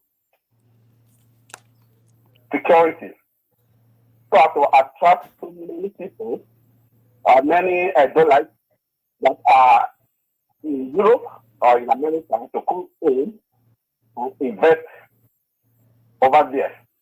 And tourism is a major thing which, of course, can also bring more revenue to the state. So I'm appealing to you or any of these candidates that will win to take security seriously. So this is my question, or this is my appeal to you. Well, thank you for coming, and I'm very, very happy to join this group today. Thanks. Thank you. Thank you. Thank you, our brother from the Netherlands. I also have a cousin, my big brother, who lives in Herhugovard. He is also married to a Dutch lady.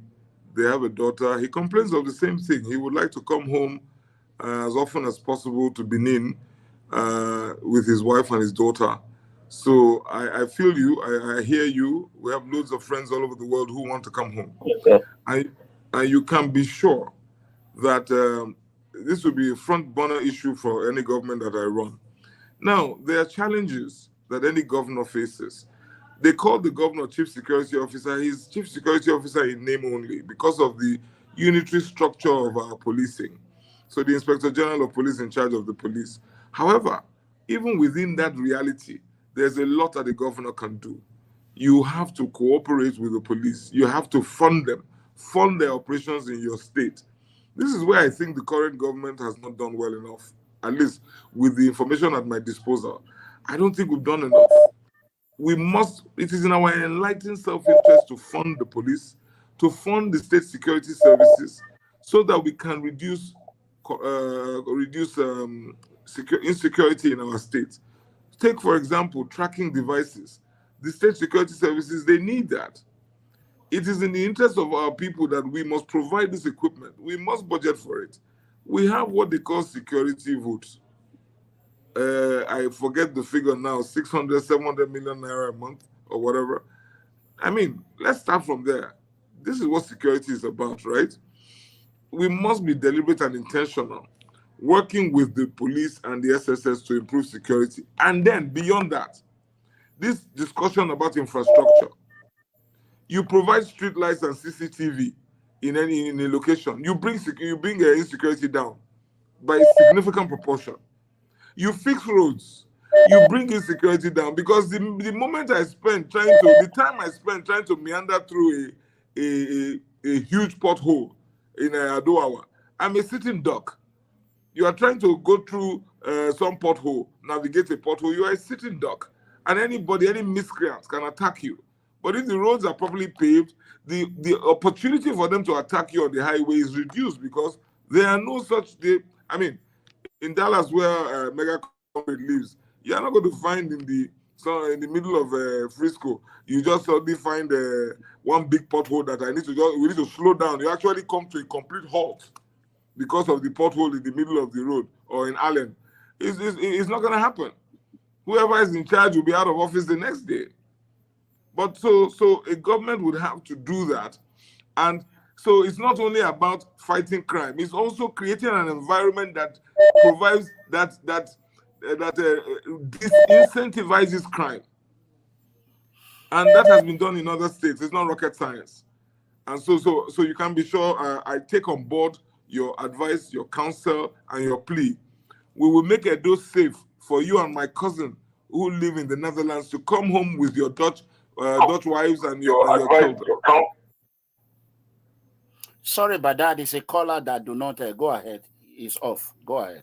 No, I was just saying that we will make Edo State safe enough for our brother in the Netherlands and also my cousin who lives there to come home with their Dutch wives and their children so that they can show them Benin and the other parts of Edo State. All right, thank you. Let's pick some couple of calls. Hello, caller. Yes, hello, sir. Good evening, sir. Yeah, just go ahead. You go ahead. Can I go ahead, please? Yeah, go ahead. My name is Peter. I'm actually calling from Benin City. And Mr. Olumide Akpata, good evening, sir. You are actually welcome to the show. Good evening, Peter. I have about 3 questions for you. The first question is, this Labour Senate guy representing Edo South, I don't know how far you have been able to relate with him because he has not really done his part in terms of making motions or senatorial projects relating to Edo State, to Edo South. That is number one. Then the second question, right now we already have 2 ethanol factories in Edo State. The ethanol factory in Olugbo, the other one in Dufi, I think somewhere in Odiri. Then equally, we also have this Korean and Chinese company already. Now, what are you going to do so that you can increase the number of these industries? You understand, especially these Chinese and Korean companies that we already have in Utesi and the Robo that are doing mass production of various products ranging from dogs, toilet seater, tiles, and so many other things. So at least this present governor has done enough on that part to actually facilitate a lot of Chinese and Korean companies coming to Edo State. So what are you going to do basically to make sure that if elected within the next 3 to 4 years, we can equally have at least more companies that will double their number or half to already have to the one we already have. Thank you, sir. Thank you, Peter from Benin. I know Senator Neda Emmanuel very well. He's our senator. He's also from the Labour Party. And we're very much in touch. I'm in Abuja a lot. I see him in the Senate. I see him on television on the floor of the Senate. I don't know that from what I hear from you, you don't think he's doing enough in the Senate. I'm not so sure I can agree with you, but you can be sure that I will give him this feedback because you mentioned 2 things, motions on the floor and also constituency projects. You can be sure I will give him this feedback. You know, I cannot hold brief for him here, but he's a senator representing Edo South, and he's also of my party. So you can be sure that I will give him this feedback from Peter, particularly as you are in Benin City, and hopefully maybe offline I will try and get your number from a mega comrade if you will permit him to give us, so I can send it to the senator so the senator can speak with you and speak to the issues that you have raised. I'm glad that you have brought up the second issue, and if you have been following the program from the beginning, you will know that in my response to one of the questions that Mega Comrade asked me about what I thought were some of the things that the current administration have done well, I did mention the ability to attract investors to the state as one of the things that I thought was a good thing and that I will build upon. So I'm glad to hear about the ethanol factories. I'm glad to hear about the Koreans and the Chinese who are working. I hope that they're impacting positively on the environment, on the communities that they are in. I hope they are providing jobs for Edo people. I hear some horror stories from some of our farmers or those who own, not farmers, those who own lands in some of these areas who say to me that some of their lands were taken and given to some of the Chinese farmers and nothing has happened ever since then. This is the feedback I got during my tours. I intend to double check on this when I'm touring again next month just to know where we are with that. But the long and short of it is that I'm very glad that investors are coming to Edo State. What would I do? I would make sure that I provide an enabling environment that would make it make Edo more attractive to more investors. We definitely need more of them because we want to create jobs, and more jobs. Because if they come, they need people to work. So of course you can be sure that we are going to have in whatever agreements we sign up with them, particularly if we're partnering with them, there must be the provision that they must employ Edo State indigenes. I hear that this administration is trying very hard to insist on that. You can be sure that I will do even better. And to create an enabling environment, we will need to provide power. And I've already spoken to that issue on this program. We will need to provide infrastructure, road infrastructure. We will need to improve our security architecture, which we have already spoken to. These things must be done and these things must be in place to be able to attract more investors into Edo State. I have been a corporate lawyer for the better part of my career.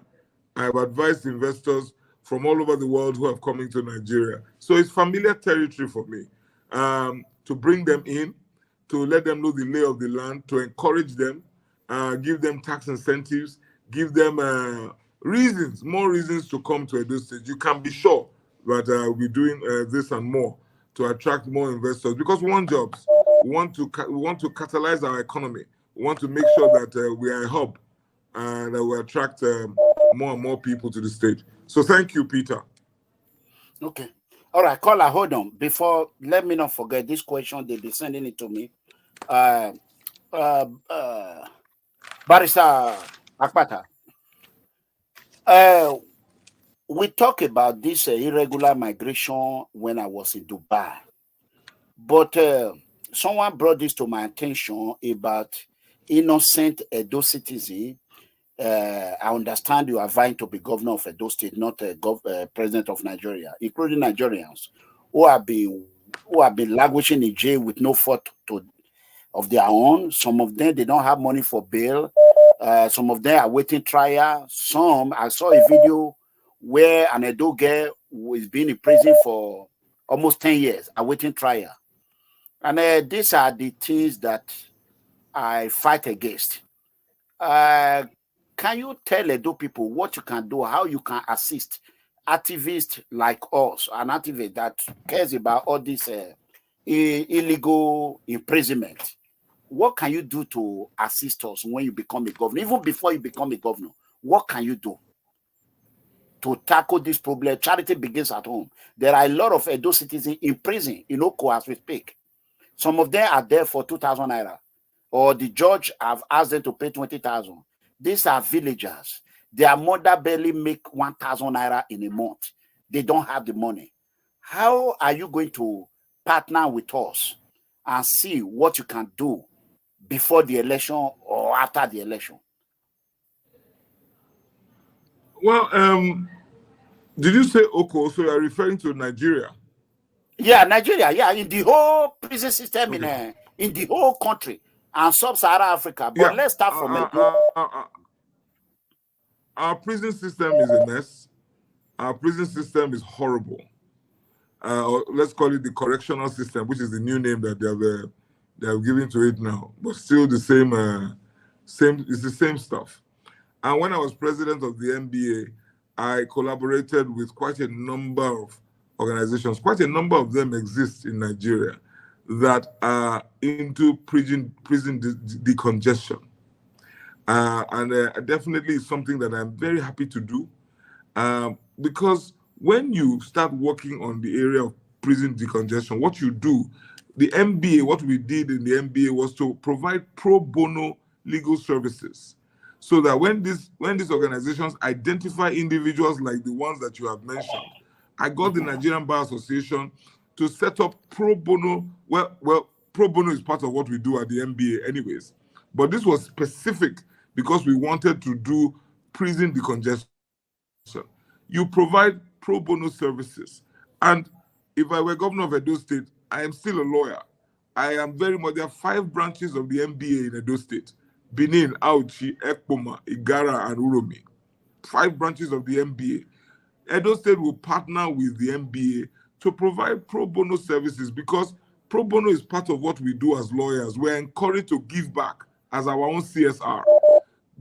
Provide pro bono services to these individuals who are locked up in prison for no offense. When I say no offense, no tangible offense, who are locked up in prison. They are taking up space that they don't need to. Some of them are ATMs, are waiting trial inmates.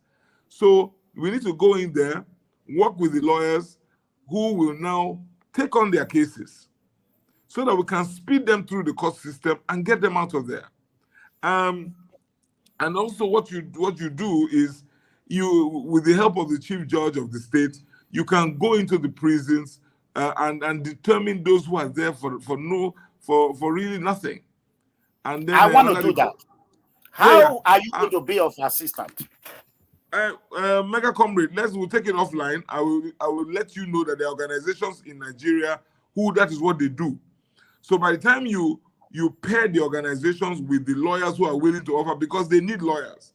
They need lawyers. This is where the lawyer comes in. The lawyer must help you fast track getting that person out of the prison system by using the courts.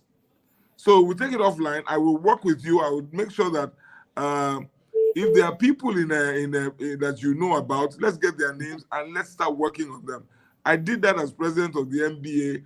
I am able to do that because I still, of course, as you can imagine, still have a great relationship with the Nigerian Bar Association. I just moved back to the NBA Benin branch now, so I'm a member of the NBA Benin branch. I moved my membership from Lagos. So we can sit down, because it is something that the lawyers is part of our training to do. We can also work with the Legal Aid Council. And the NBA also collaborates with the Legal Aid Council. So it's not that difficult. And I see that you're very passionate about it, and I'm very willing to work with you on it. I appreciate that. That's fair enough. Caller. Yeah, hello, good evening, sir. Thanks for your patience. Yeah, go ahead. Your name and where are you calling from?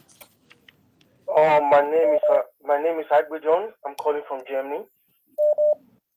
Go ahead. Yeah, I just want to commend Barrister Akpata for coming to this show, and he has earned my support. But there's a question. I want to ask him about our market. So nobody's talking about our market. Our market has been burned, and this present government use it to campaign for the second term election. That is going to build all the markets. Like Akusa now is also there. Nothing has been done there. The other markets and Welu and other markets. Caller, please hold on 1 second. Gentlemen, let me quickly correct you. Let me bring the right up. This has nothing to do with this government or with government agency. The government agency. No, I'm not talking to you. Hold on, I'm responding to this. Okay. The government agency is there while people are in prison with no fault of their own. Some are there because they cannot afford 7,000 naira for bail. They have been there for 1 year, 2 years, 3 years. In America, I don't forget, I am a certificate holder in correctional department here in US, trained by the United States, even as big as California. I obtained their certificate in Oklahoma in maximum security. So for me, my company to be appealing to me to go to Nashville, Oklahoma, California, it tells you who I am. This is my field. I am passionate about it. So in America, all this agency has nothing to do with government. So I'm not interested in working with the government or working. These are NGO. Individually, we do it. Please take government out of this. I don't want to hear government have it, it don't have it. I'm not interested in that. Thank you. Go ahead, my brother. Sorry. Okay, yes. I just want to ask Barrister Akpata, how are you going to transform our market, our bond market? How are you going to review them? And the second thing, we'll be talking about roads, since people are beginning to make excuse that most of the roads that is dilapidated in those states is federal road. What about the state roads? Like when you go to places like Adolo houses, Ego houses, Woodwood houses, even most of the landlords have now become tenants, in other parts of Edo State. But what are you going to do in terms of this state rules, because as people are always saying about federal road, but I think we have state roads in Edo State, and most of those state roads are in bad shape. What are you going to do, sir? And our market. Is it Akpata that bought the market, Oga? No, is it not going to build our mothers? Are they not going to go back to market? Go ahead. Yes, our mother has to go to Thank market. you. know, they are burnt market, like places like a Kyosa now. Those people that were selling in the Kyosa market before, where are they now? Those people are living from they are living from hand to mouth right now as we speak. So what is it going to do to rebuild our market? Okay. Is it a state project? Okay, I'm going to come here. Akpata have tried. Here. We don't want to hold him to a lot of promises. At the end, God willing. Mega comment. I can take the question. Okay, all right. Go ahead. Agbedion, thank you very much. I hope you're doing well in Germany. Markets, yes, I have investigated the Kyosa market. It's a very pathetic situation. You're very correct. In fairness to the current government, I hear that they have made attempts to commence the process of rebuilding the market. What I've done, I've engaged with the market leaders in Benin. In the course of my engagement, in the course of my consultations, I have talked to about 30 market leaders in Benin, and then the issue of the Kyosa market came up, and I got a brief that it has taken too long. There's no doubt about it. You are right. Some of these women, their inventory, their stock, they purchased with money borrowed from microfinance banks. The excuses I hear are a little bit unacceptable, are quite unacceptable to me, but I understand that the government is trying its best to rebuild the markets and get the women back in there. But I am not satisfied with the feedback I've gotten. You can be sure that if I come into office, we would. It's very important that we rebuild the markets very quickly. Those markets that have been burnt. And of course, try to make sure that we put firefighting equipment in place in those markets anyway, so that we don't have this perennial burning down of markets. Markets are small and medium scale enterprises. They are the hub of any economy. Those are what they call the mom and pop shops.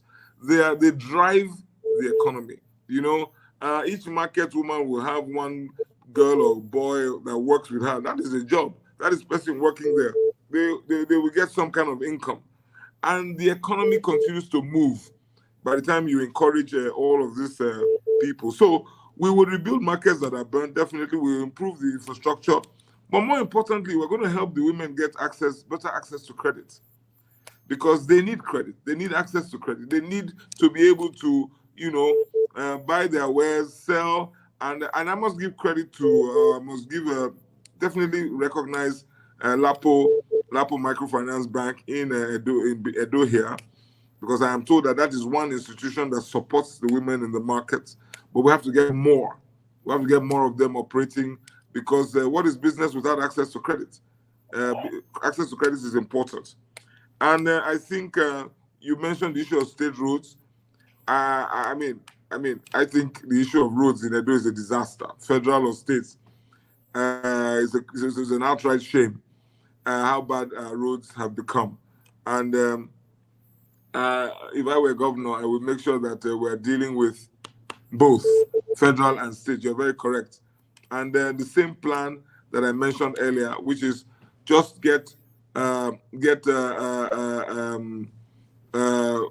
collaborate with road construction companies and divvy up the state in such a way that you can, kilometer by kilometer, just tell yourself how many kilometers can we do per year, and then you have a standing order for payments to the road construction company. You earn X amount of money per month, 16 billion or whatever. You should be able to say X percentage of this will be used for road construction, and you'll be able to find some of these companies, road construction companies, some of the Chinese ones, who will be willing to deal with you and help you meet your targets. So, Agbedion, that's my answer to both questions. Okay, thank you, sir. Because I know that there's no economy that can strive without moving from point one to point B. Even in insecurity, you cannot find insecurity without there's no good road network. Even healthcare, in every aspect of infrastructure, without good roads, there will be nothing. It's like somebody. All right, sir. All right, let me pick another call, sir. All right. First of all, Dr. Akpata, Barrister Akpata, let me know, because these people are not tired. Whenever you are ready to go, just let me know. Because if you just keep sitting here, it's going to be all day. Somebody asked now, he say, why am I complaining? I'm not the aspirant. You see, they insulted me already that I'm complaining. You think it's easy to just sit here for 2 hours? You people will be writing, creating problem. It's not easy. Okay, let's pick it. Let me know, Mr. Akpata. Hello. Hello. I'm here. Hello. Hello. Yes, your name and where are you calling from? My name is Olumide Osaigbovo. Okay. I'm calling from the United Kingdom. Okay, go ahead. Yes, Barrister Akpata, thank you very much. I've been listening with a lot of attention. And I want to call it thank you as well for this platform. Barrister, the question I want to ask you is, what plans do you have for the diaspora community? And, how would you involve your diaspora community in your own government if, God willing, you become the governor of Edo State? That's on one hand. The second question I'd like to ask is, what will your relationship be with the palace of the Oba of Benin when you become, or if you become, the governor of the Edo State? And I equally want to observe that I was born in Benin, I grew up in Benin, and all of that. But the time we are in right now, Edo State people have never been this divided.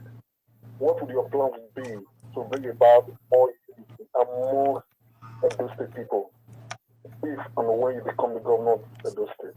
God bless you. Go ahead, Barrister. Thank you, Mr. Oriaki. I'm most grateful. My plans for the Edo diaspora, I want to harness that resource. Edo diaspora are a formidable force, and any government that is able to partner with the Edos in the diaspora can only do well.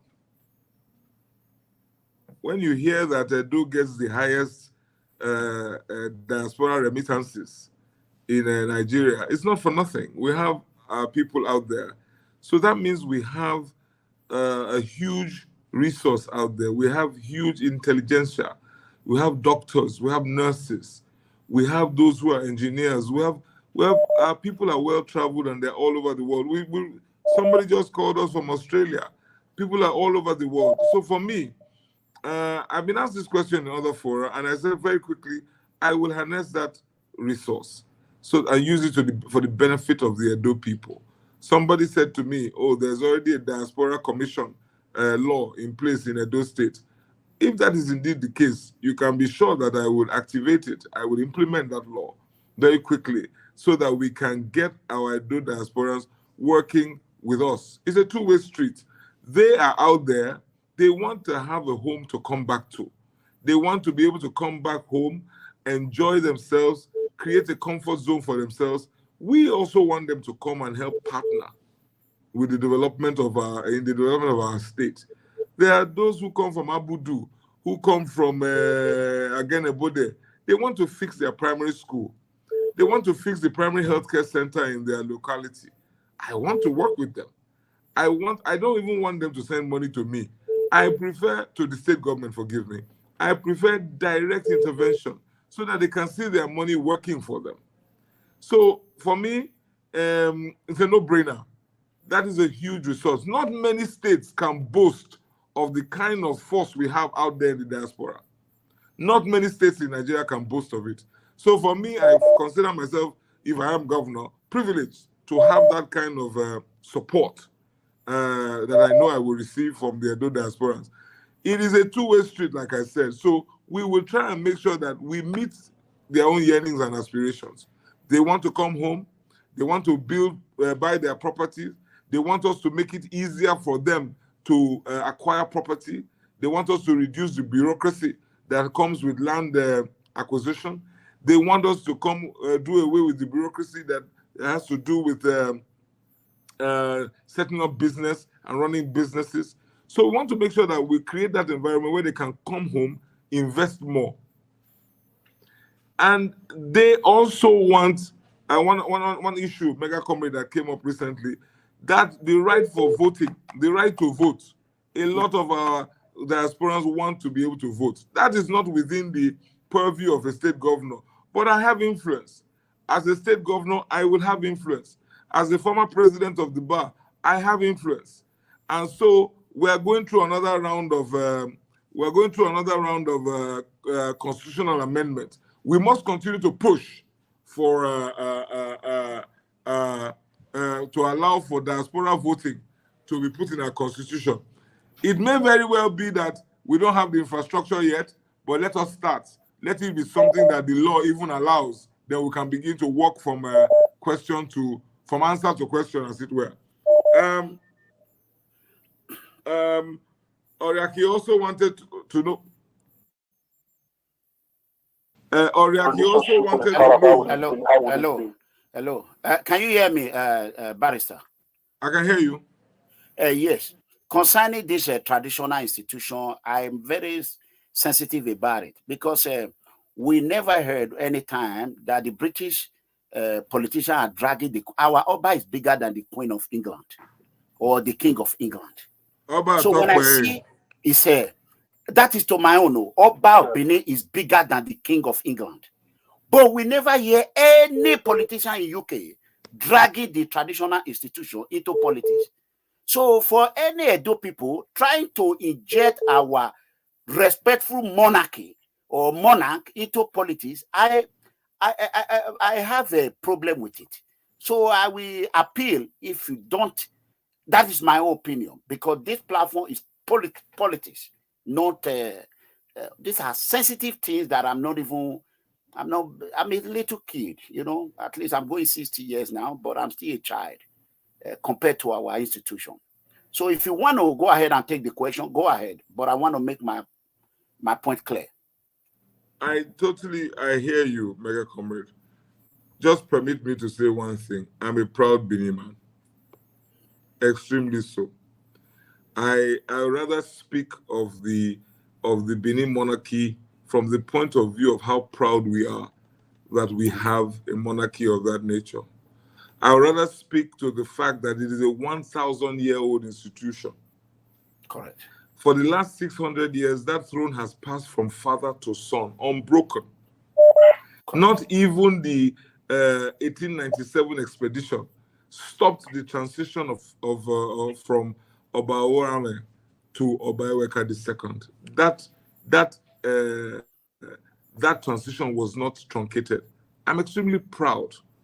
It is our essence as Benin people derives from the palace. So I'm very happy to be a Benin man. I'm very proud. I'm very proud of the present occupant of the throne, how he has been able to maintain the dignity of the palace and the throne of the Oba of Benin. So for me, that's where I will leave it. Wherever I am, I make a boast. I make a boast of the palace of the Oba and the throne of the Oba of Benin. So Oba, talk by it. Yes, sir. All right, I'm going to pick another call. Thank you, caller. Oriaki has one question about the fact that our people have never been so divided. Mm-hmm. Go ahead. So just very quickly, Mr. Oriaki, I think when our people see good governance, it's off the line. He might have to call back. It's already off the line. Well, I'm sure he's probably. But the point I wanted to make, Mega Comrade, is that this division that we talk about, when the people see good governance, when the people see that there's an egalitarian spread of our resources, of positions, when they see that we are interested in them, these divisions will disappear. Where I have promised before now, we will set up government house annex in all 3 territorial zones. We will bring government to the people. We'll make sure our local governments are working optimally. They will not bother about all these tribal sentiments. Although we are one, if they see good governance, they will forget. It's politicians who drive a wedge between the people. Politicians who have failed, who are underperforming or totally unperforming, then they now start bringing up tribe as an issue. When did Esa and Benivo start to quarrel? It's not heard of.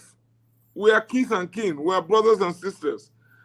Our non-performing politicians should get out of the way. Let people who can run government do it properly. The people will not quarrel when they see good governance. Who not like better thing? Okay.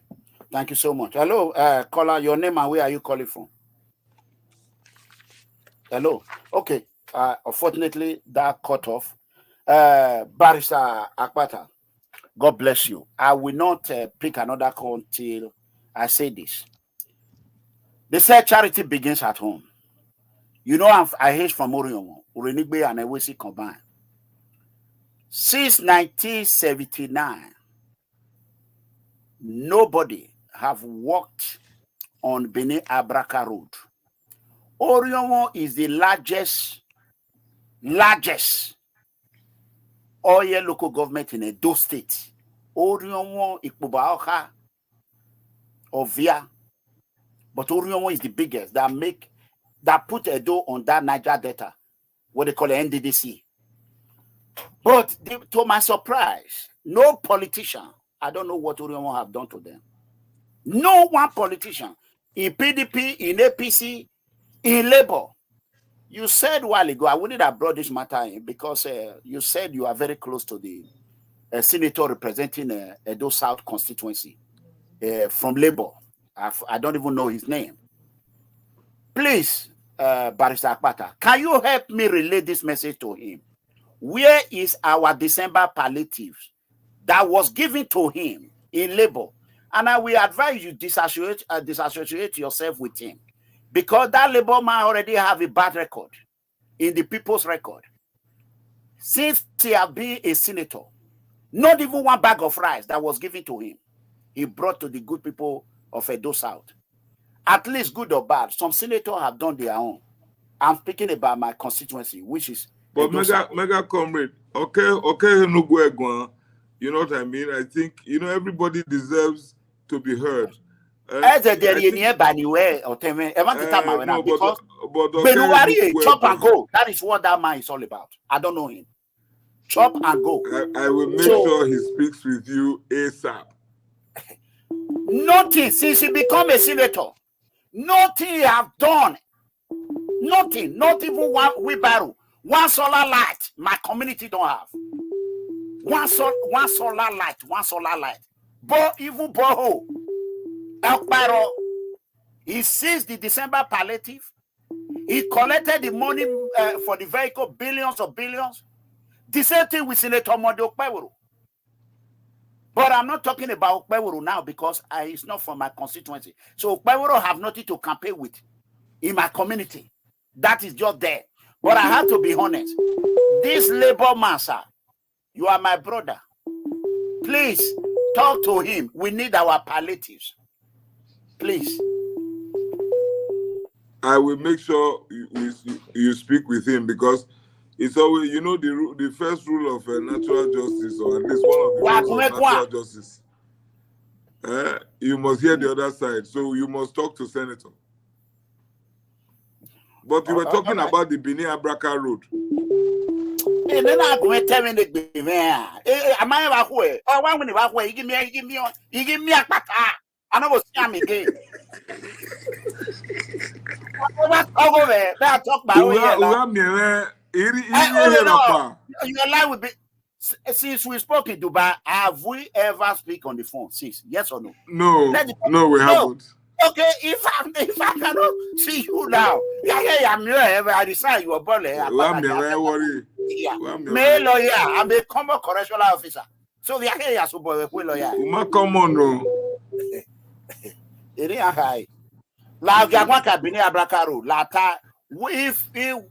God permit you to be the governor, what will you do Ibine Abraka Road, Wesi Urenigbe Road, Yana ya doyo, wa makwe toge wo me, wa oni akwe wori. Kwa me ma wen ya iti barista. Hello, please, can you hold, please? Hold, please. Okay, all good. Thank you. We want here you are. So, go ahead. What are you going to do about Oriomo that have been completely segregated from development in Edo? Oriomo political leader become Oriomo political jobbers for APC or PDP or Labour or Bayer. Ugu vultures. They are vulture, political vultures. We don't have anything. Nothing. Mega comrades. You are very upset this evening, though. No, because whenever I think about the situation of my local government, it was vie. And then I see our younger youth are clapping for them. You know why with that Atlanta banner or what the Bakaba? Ofo, yamu. You know, I will call. I don't have to wait till I become governor. Let's go to the NDDC and find out what plans they have because Orion 1 is gas producing. So I think let's go and ask the end. And we have a good brother, the chairman of NDDC, the managing director. They are very good people. I know them very well. We can go and find out what plans they have. If this road that you mentioned, Bine Abraka, if it's on their radar, whether or not they are planning to fix the road, because they've been fixing roads all over the region. So now that you have mentioned Bine Abraka, let me take that one first to the board. It's not even up to 3 kilometers. Since 1975 was the last time they graded. I remember it vividly because I was driving a bicycle to Renigbe. A council, now we grade that line. That's it. Okay, I will call them. Ewesi Renigbe Road. Ewesi Renigbe. Ivani, Omase 2-3 kilometers. I'll be begging Obaseki to help. Okwenike in social media and I go. Even sound office anyone. Let pick us so that you can talk to your people. Hello, caller. Hello, hey, I'm failing and I talk your own, I talk my own. It's fair now. Go ahead. Yes, hello, Mega Comrade. Thank you very much for this opportunity. My name is Osaigbovo, and I'm calling from Australia. Okay. Osaigbovo from Australia. Go ahead. Hello. Yes. Hello, Barrister. I just have a quick question for you. Hi, namesake. Oh, yeah. We are namesake.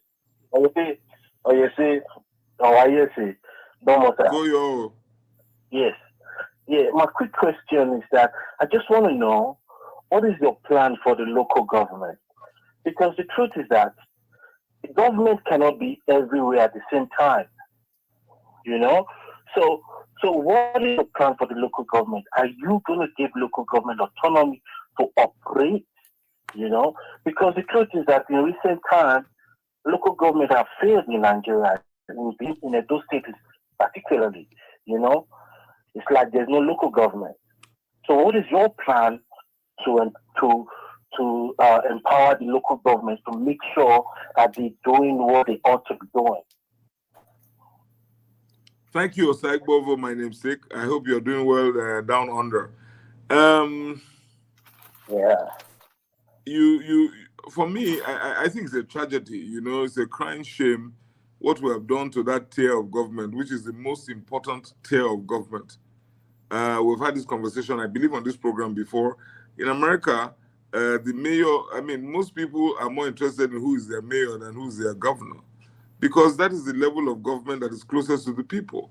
But what we find in Nigeria is that every governor wants to pocket the local government administration, take their allocation and do with it what they please. I would definitely encourage. It's not really about their autonomy. It's not the autonomy is a constitutional matter. It's not really about the governor or the state government. Well, the problem we have from the state governments is interference, undue interference in the running of local government authorities. You will never find that from me.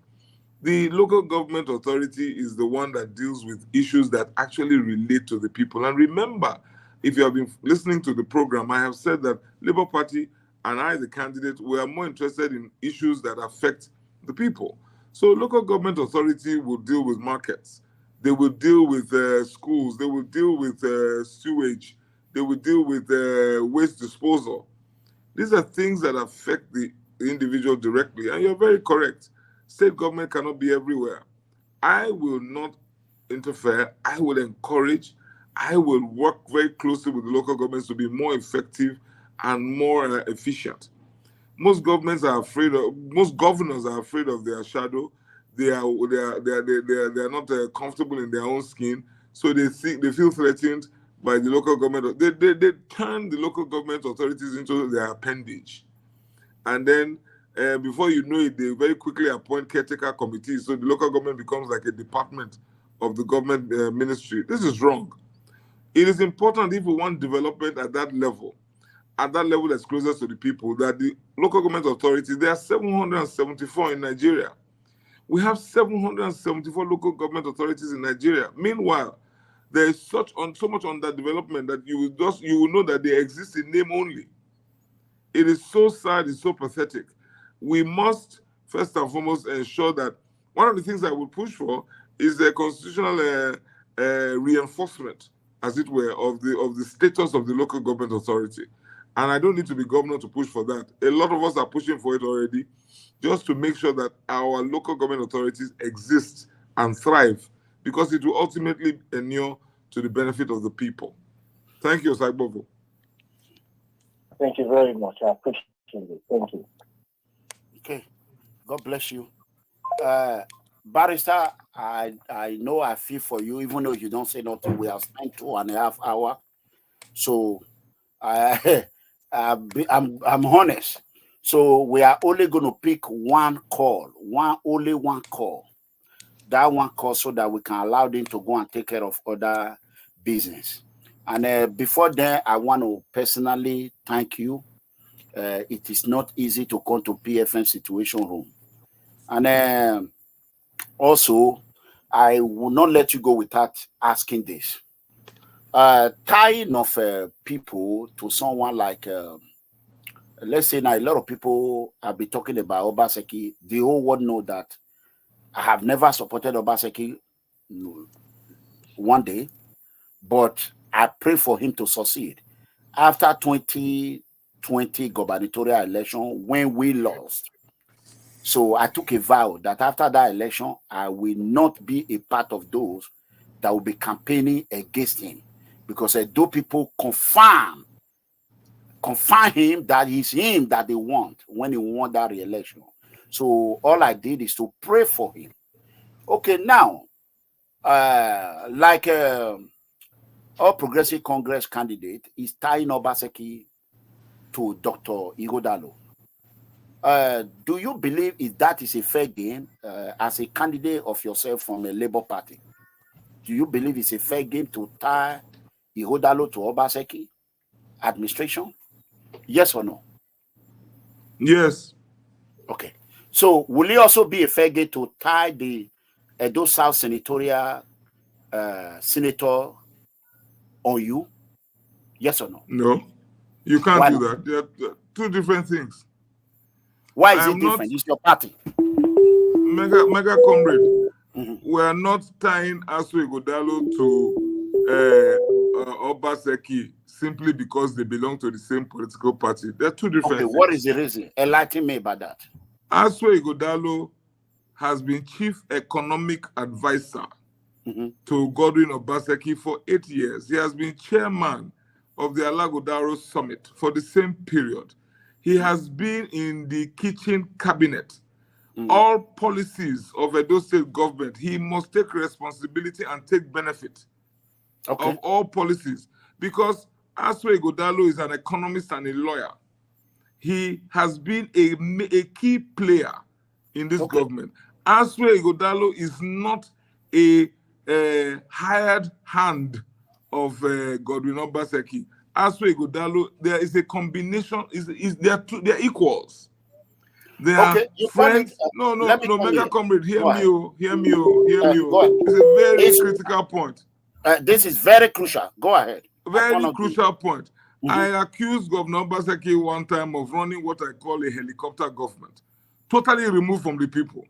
And I said that inside that helicopter, it's not just Obaseki that is there. Co-pilot is Aswe Igodalo. He has been with him for 8 years. He cannot run away from the failure of this government. Okay, good. So it is very right to link the two of them together. Very good is good. Can you also tie Aswe Igodalo to the success of Oshomole?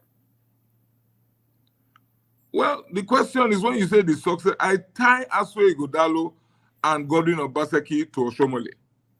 Why do I do that? Godwin Obaseki was chief economic advisor to Oshomole. And Aswe was a member of the economic management team. So if Oshomole succeeded, they would take some credit. If Oshomole failed, they have to accept it. So it is right.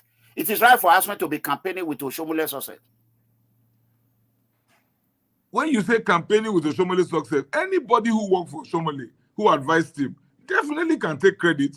A laborer is deserving of his wages.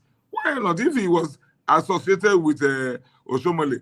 And by the way, I think the jury is still out on whether Oshomole succeeded, though. So let us still discuss that one later. Okay, later. Another thing I want to thank you. I want to learn more. You are in Nigeria. During that primary, when we talk about SSG, we were advised that Pastor Sagi Zeyamu was an SSG to Lockheed Minadium, that he cannot be tied to Lockheed Minadium because he was an appointee. So what changed now? Because the last time I checked, Obaseki was a chief economist to Oshomole. He was not elected, he was an appointee. And Igodalo was not elected as an appointee. Why this double standard in Edo politics? Mega Comrade, I don't know about double standard. You cannot ascribe to me the comments of another person and say they are not my comments. The one that I will speak to, even as a chief economic advisor, not be small thing, chief economic advisor. So it will be disingenuous of anybody who has been chief economic advisor for the last 8 years to want to distance himself, say I was not elected. What has the election got to do with it? You are part of the team. You are one of those. So you must, if Obaseki has done well, Aswe Igodalo will take credit. And the flip side of that coin is that if Obaseki has failed, Aswe Igodalo has to take responsibility also. What is an advisor? Barrister Akpata, God bless you. Have Obaseki done well or he has failed? Obaseki has not done well. End of story. Let's not even go there. Okay. If Obaseki has done well, I will tell you, he has not done well. Okay, I'm going to bring up a video right now concerning this video. It's not about you, concerning erosion. Erosion from... I want to bring this right now. It's going to play right now. I think, let me bring out the name of the place. I want to be...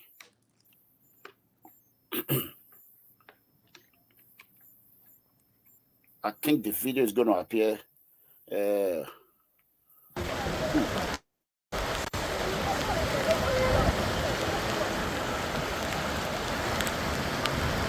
This is erosion.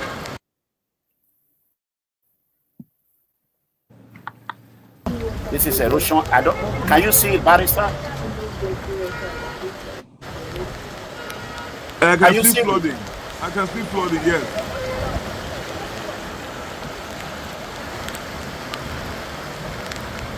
You see this?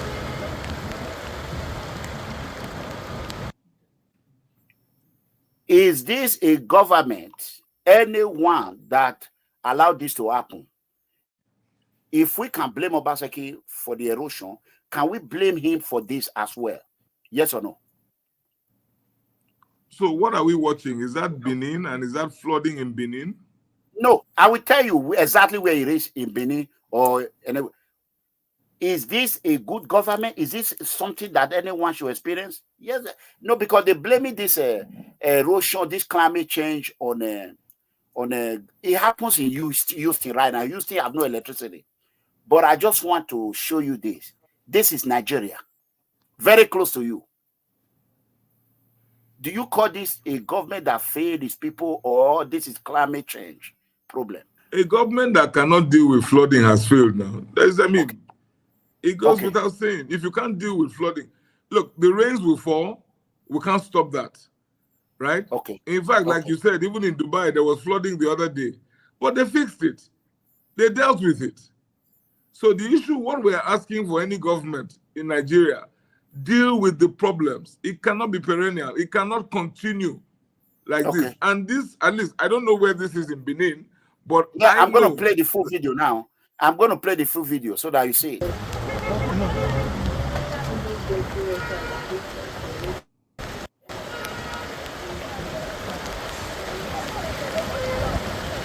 Wow. Wow. Obviously, block drainages or no drainage at all.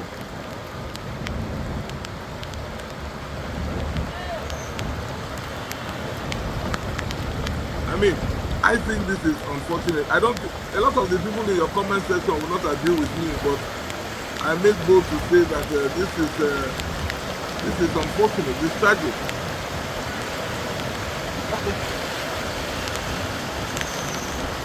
Okay, let's pause it right here. Okay. You know me, as an independent man with independent mind, I always speak the truth. I will not say, God willing, tomorrow or nobody knows tomorrow, you become a governor and there is fraud everywhere. This video, they're going to bring it out. They're going to be attacking your government, that this is what you said in PFS Situation Room. That is Lagos State. That is APC running state. That is not Edo. So why do I bring this video out? I told the whole world, I said, listen, this era of climate change, a rain can fall, pour within 1 hour. There will be fraud everywhere. Even in America, Houston right now have no electricity. In America. So for any candidate to want to score a political point and throw kitchen sink bullshit on any candidate, I don't think I will not allow them to do it to you. I will not allow them to do it to anybody. So if we want to blame every erosion in Nigeria, President Tinubu will not sleep. Because every part of Nigeria is all zero. So my appeal to you, I want you to join. I want you to join and let this election be election for the issues. Let decency be there. We need decency in this campaign, this 2024. Mega comrade. Mega comrade. Yes. I just want to ask one question. Is it okay for Boundary Road or Adolok College Road to be flooded every year when there's rain, and we'll say it's because of climate change? It's going to happen. We talked about it rains in Houston, and it can be really bad. The flooding in Houston can be really bad. I know that. But it's dealt with. After a while, it subsides. Now we have River Boundary, River Adolok College. Is it okay? Are you going to blame that one on climate change?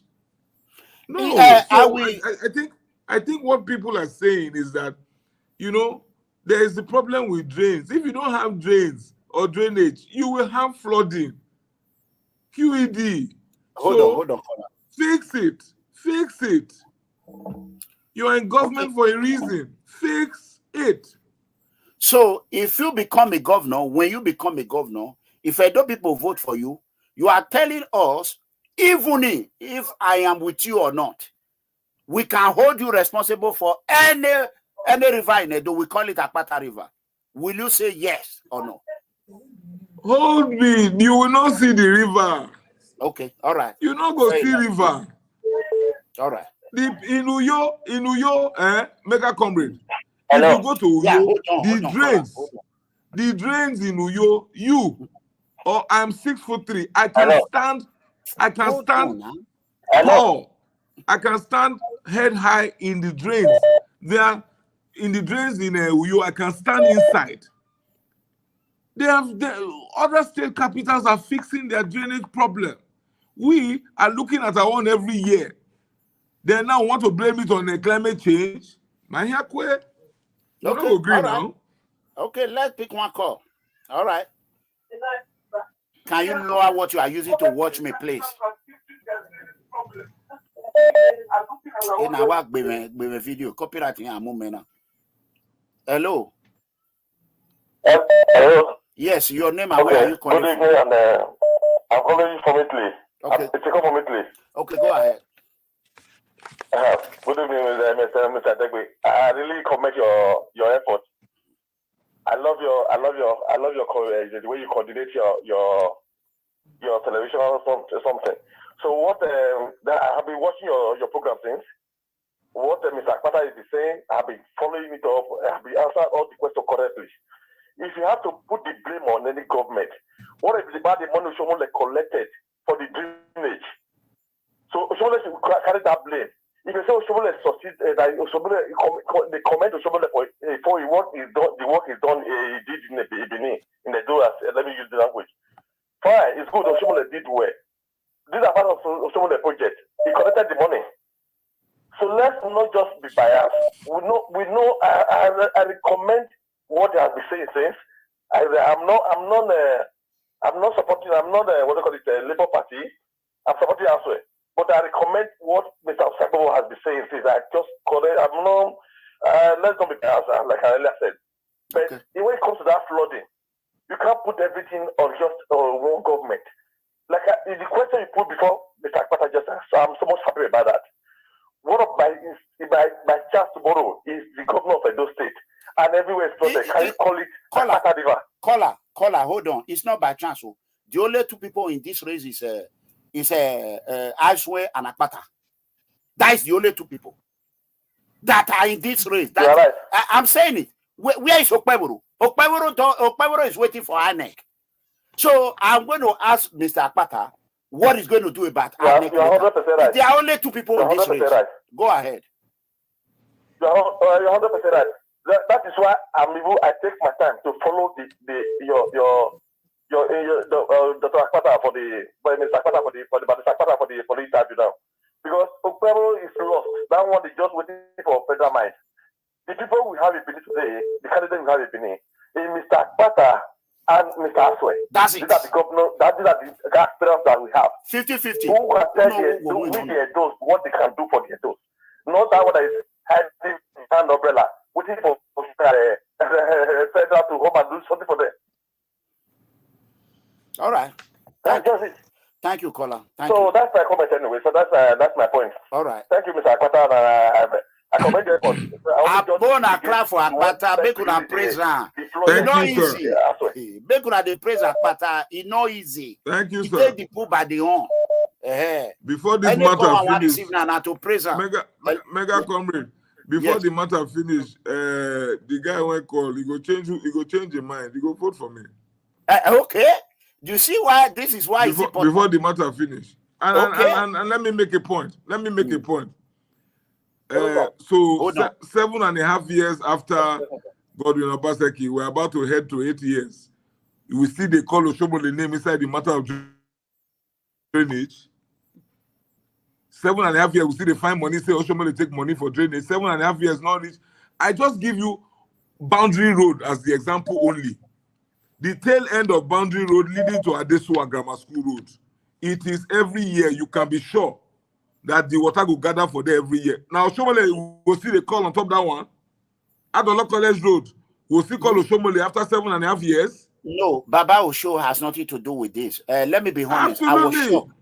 Mr. Akpata, I was shocked. When you spoke a while ago, I was shocked to even know that even Benin More do exist. Even ethanol. When I heard about ethanol, I never knew that Governor Obaseki did such a thing. I was freezing in my body. I said, ethanol.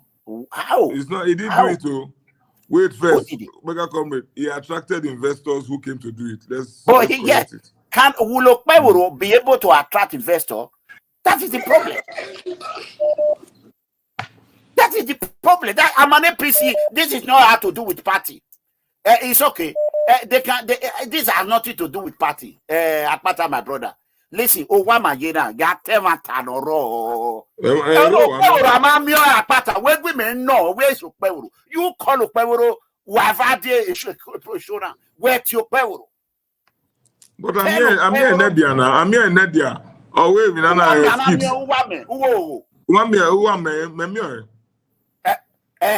Big man, amigbe. No, he may who am with the video. Okay, whoa. Now inside erosion they see Okpeworo. Okpeworo don't speak to human being. Now water Okpeworo they talk to. That is the problem. So Nikki. Hello, caller. Hello. Yeah. Go ahead. I want to speak with Barrister Akpata, Domosa. What now? I was in calling from Belgium. My name is Osazua. I was in Nigeria in December. So I stayed for almost 3 months. So inside GROA, there's this thing I saw in GROA. GROA is no longer GROA anymore. I can still remember vividly back in the days. When we were going, when my dad used to carry me on the shoulder, we were farming then. I beg, love this. Mr. Akpata, Barrister Akpata. We should have waited. See, they don't they attack. They say I love to play bitter politics. La only say we lost your Okpeworo at Toko. Yes, one attack. I beg, make una ask. Where is Okpeworo? Akpata is here. Akpata day here. He day. Yeah. Okpeworo, we don't see him. Is that bitter politics, Mr. Akpata? Akpata, worry one. Akpata day, yeah. Make una type pan whether he day or he not day. No be me talking. Make una type pan. Higa. I'm a See better come back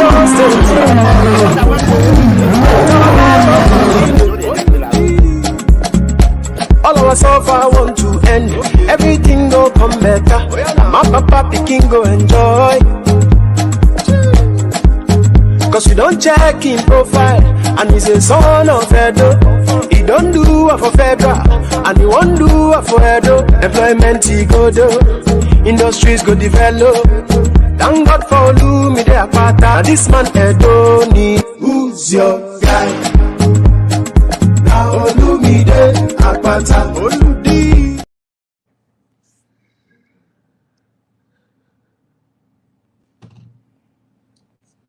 They see the play. Go ahead. Okay, Domosa. Barrister Akpata, Domosa. Go your tell me where you. Okay, sir.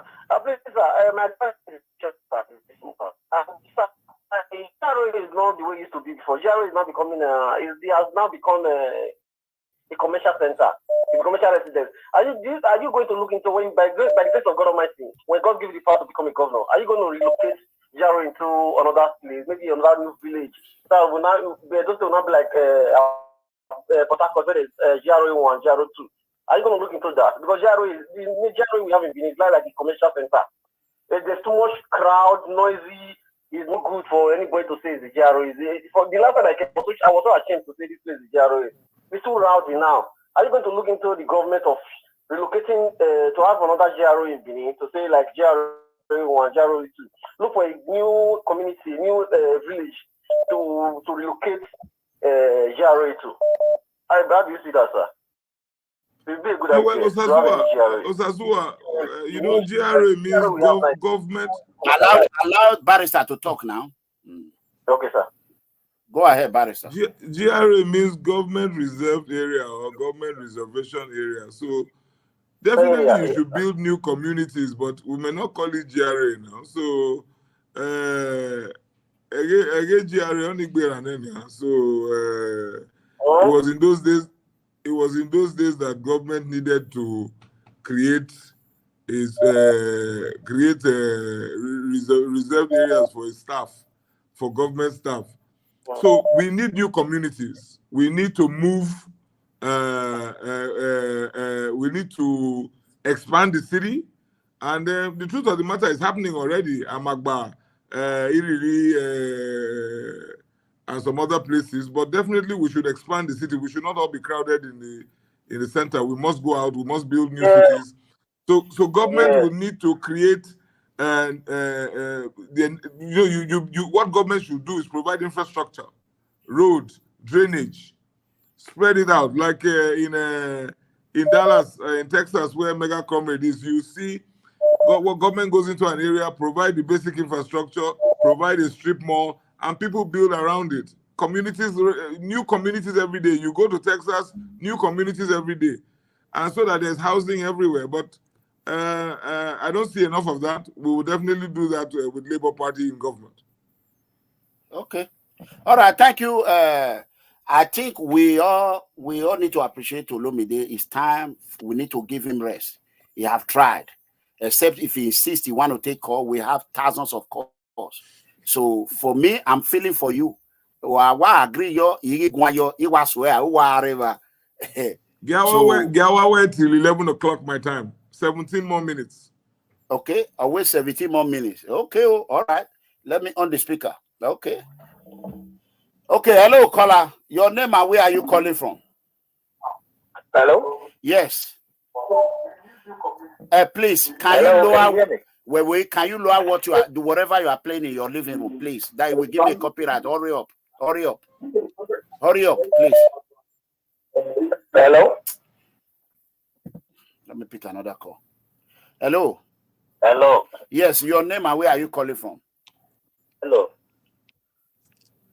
Go ahead. Your name and where. Yes. Domo amigo. Yeah, Koyo. Go ahead. I'm calling from Netherlands. Anyway, okay, go ahead. Pidgin English, please. Domo. Really want to Akpata.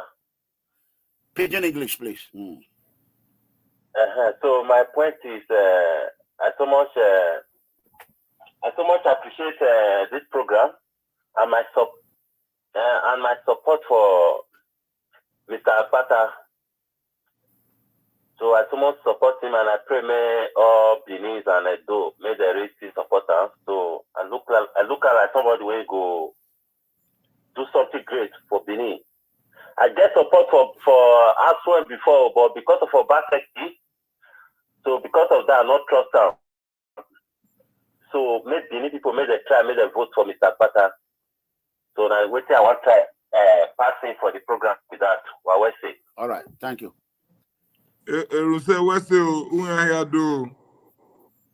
Okay, so that is it on that one. Give me 1 second. Let's come about the oil industry. You say you was a corporate lawyer. What can you pledge for the good people of Orion, Barrister Akpata? If God willing, and you become a governor, Orion is the largest oil local government and the biggest gas reserve in the whole West Africa. We have no one mini town, mini city in Orion. We don't have a good leader in Orion. That is a fact. We have a lot of political vultures in Orion who do not care about the basic social amenity the good people of Orion need.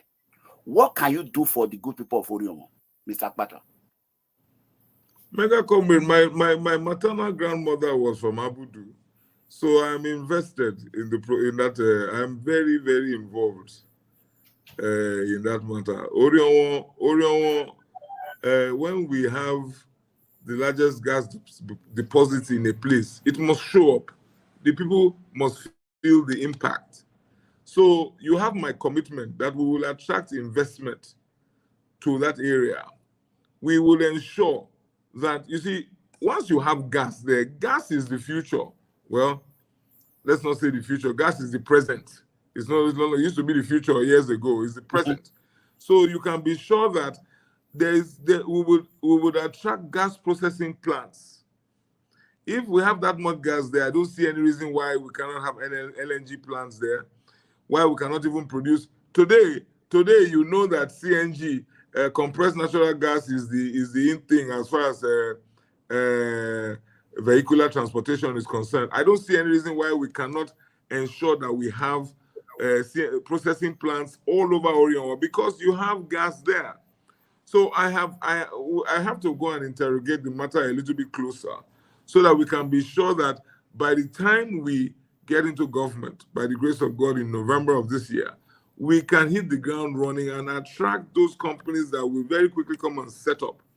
That way, the people of Orion will get the benefits.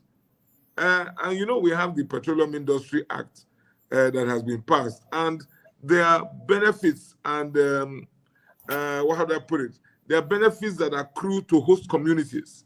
So we must make sure that Orion gets the benefits. So once you have industry, oil and gas installations in Orion, it will now inure to the benefit of the community. My maternal grandmother is from there. That's number one. If I become governor, Edo State will be my constituency.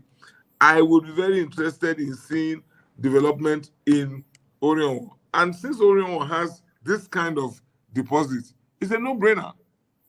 We will get the place working. We will get the place working. Not just oil and gas, agriculture.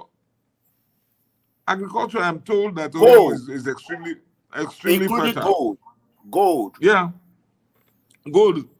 So I need you don't even need to encourage me.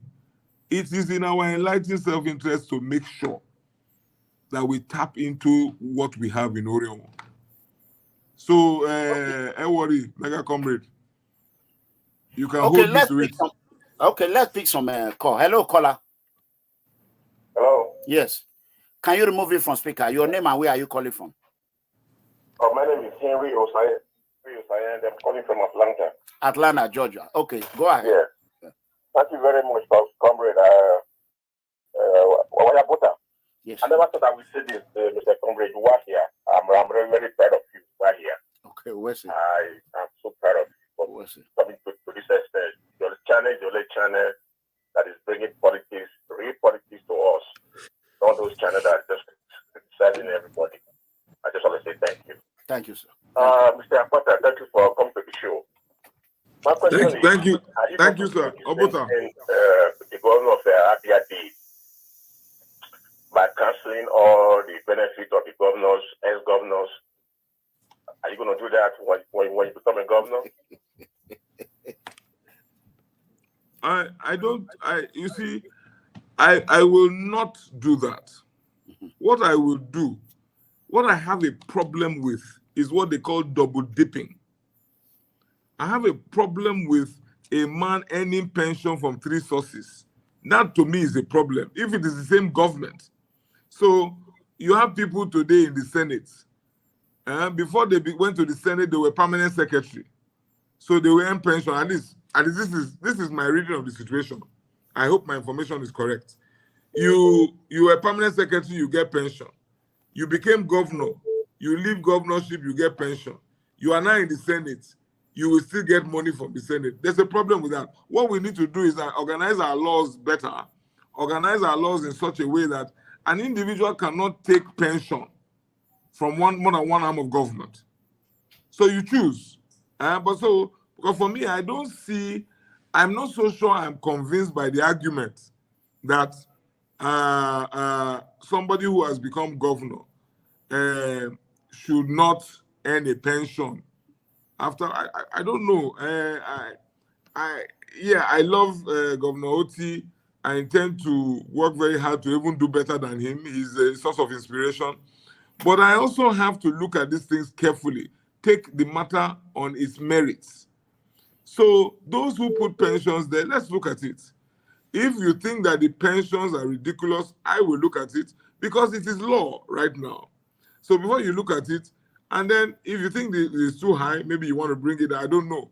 But my own problem is double dipping. you should not take pension from more than one source in this federation. That is my own position. But I'm not just going to rush and say cancel all pensions. It is something you want to look at closely. I don't believe in bandwagon effect. Okay. All right, caller. Thank you very much. Mm-hmm. Thank you. Just one more call because we don't have time anymore. Just one more call. Hello. Hello. Hello. Hello. Hello. Yes, your name and where are you calling from? And this is the last call. Yeah, my name is Elvis.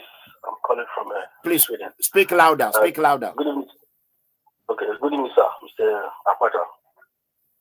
Good evening, Elvis. Are you in Stockholm? Yeah, my name is Elvis. I'm calling from Sweden. Yeah, my question is this. Just as Mr. Mega Comrade said, it's like he said it's you and the PDP candidate that is in the race. That is clear. Because the APC candidate, we are not seeing him. But now, my question is this now. Because the reason why the APC candidate is not going to any interview, they already have the belief that federal might is going to do it for him. That they are going to write the result for him, no matter what we do. So at the end of the day, just for example, if you win now, and they change everything, they will ask you to go to court. And we know that when you go to court, they're already there waiting for you. So what are you going to do to make sure we get our mandate back? That is a good question. Because that is their plan now. That they know that they are not going to campaign. They are going to prepare everything, work with INEC to make sure they check everything. So what are you going to do if something like that happens? That's my question.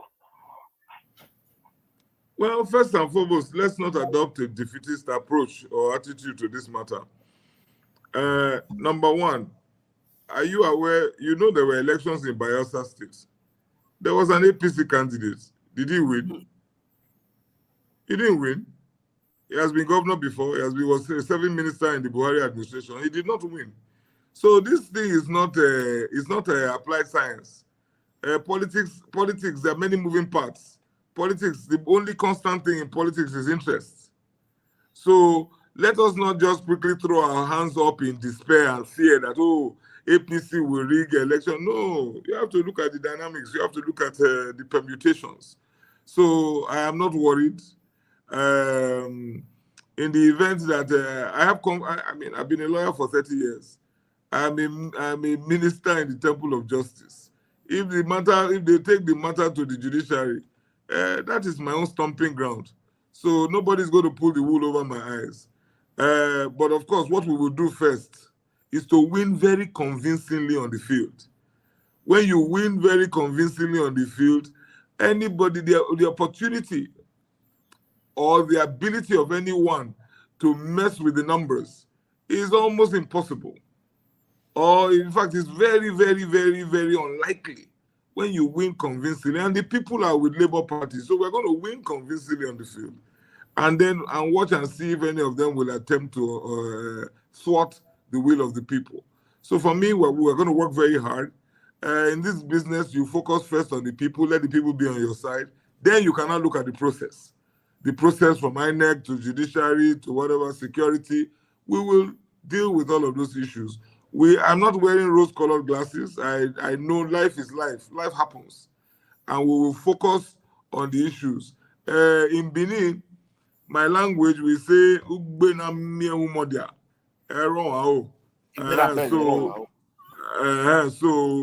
we don't see their part one, we don't see their part two. So we ought to be guided and well advised. All right.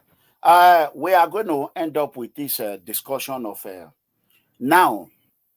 APC is a formidable party, a strong party. I kind of feel for you and Ihodalo, both of you, because we have seen what APC, my party, can do. I'm an APC card holder, but I'm an independent man with independent mind. I am looking at you. I will still give Ukpewuru the opportunity to tell Edo people what he will do if he have any. At the end of the day, I will make my choice who I myself, I have right to one vote. One vote, but I have influence. Here is my question. You are from Edo South now. We have 7 local government. Barrister, listen to me. You are the only Edo man in this race as a governorship candidate. We have a Okpeburu in Edo Central. We have a Dr. Igodalo in Edo Central. So Osho Baba, that one is guaranteed. Edo North. Comrade Constant. How do you intend to win this election, my brother? I'm not telling you to tell us your strategy. When we look at the Labour Party, we know Labour won it in 2023 presidential election, but the dynamic have changed. So how are you going to survive this APC INEC machine? Mega comrade, we have a plan. Okay. Okay. And in due course, all will be revealed. Okay. You say in Edo North, APC is guaranteed. Oshomole, are you so sure? I trust Osho to the extent until this 308 500 primary election where they did APC primary. From there, I cannot say that politician, you can't really trust them. So and the 2 people I am talking to now are not typical politicians. That is my greatest happiness. So go ahead. We have a plan. Okay. We have a plan. All right. So I wish you the best, and my place is open. Even if tomorrow I come out and say this is who I'm supporting, but that will not give me my independent mind to to wish anyone, just like I continue to emphasize on my local government. So I'm going to continue to speak with you, speak with Igodalo, whoever give me the best deal on ground for my own constituency. Politics is all about interest. So, but I want you to know that I pray for both of you. Ukbewuro, I will say it here. Ukbewuro is watching me right now. I am not for Ukbewuro. Ukbewuro is not for me. So value who value you. And I will urge all my fans and my followers to value who value me. They should make their own choice between Olumide and Icewind. That is their choice they're going to make. Until we all now come out and say, okay, this is who we're going to throw our weight on. But should the case, God forbid, we don't wish that. If they come out that you did not win, will you work with whoever that win? If I lose an election, Mega comrade, if I lose an election, I'm a Democrat. Okay. If you lose an election, I don't know about working with who wins. Though. There's in American way, there's something called opposition. If you don't win election, you offer effective opposition. You sit down as a watchdog. If they do well, you tell them they've done well. If they don't, you call them out. Every democracy needs opposition. So it is only in these parts that you hear, will you take appointment from the government? How can I take appointment? Of course not. We are diametrically opposed. We don't agree on. We don't believe in the same things. So go. If you win, go ahead. That's the will of the people. Will you be a part of the political government that will enhance the development of Edo, or you will just go out of the political arena until 4 years' time and come back? That is what I'm asking. That is the point I'm making. The point I'm making is that you will not hear, you will never hear that I go and take an appointment in, for example, the PDP government if they win. You will hear that I will remain in the political space.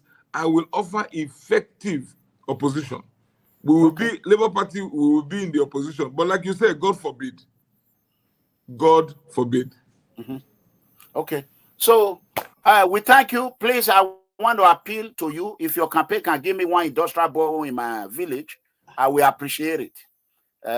If your campaign, I say your campaign, with your influence, I need something for my community. I have 2 villages, even if it's 1-1, so that they will still know that I'm trying. Akpata or not Mramaga say claro popo ye. APC area. A beggar you here after all the labor of labor for APC, he may give beg and I with the power. Since when my president the power, my village don't know what they call nothing. If you don't buy me, me look power. I have to you go. The man have only look power. I don't know. Me man, ni have wait and amigo swear. Do one ya be one SMS yo. You can't tell it. So, my brother, only me wago go yini maya kukwa here. I play politics without bitterness. Nobody know it no backwaro. So, my brother, if I don't support you today, it does not mean I will not support you tomorrow.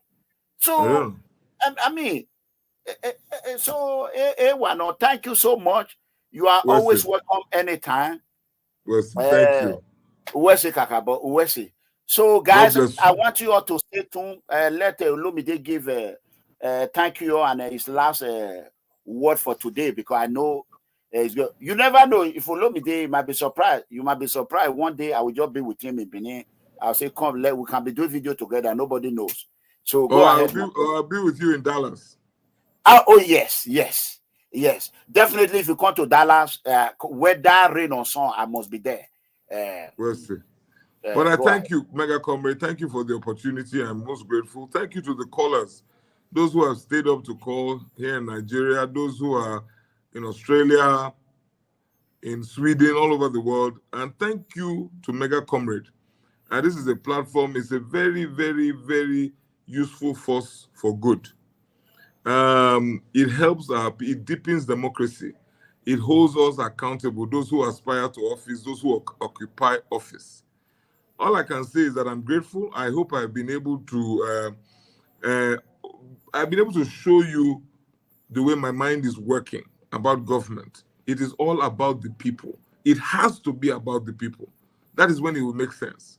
So if I'm in power in Edo State, if I'm in government in Edo State, my focus will remain on the people. And that's the assurance that I give you. Take it to the bank, hold me to it. It is about the people.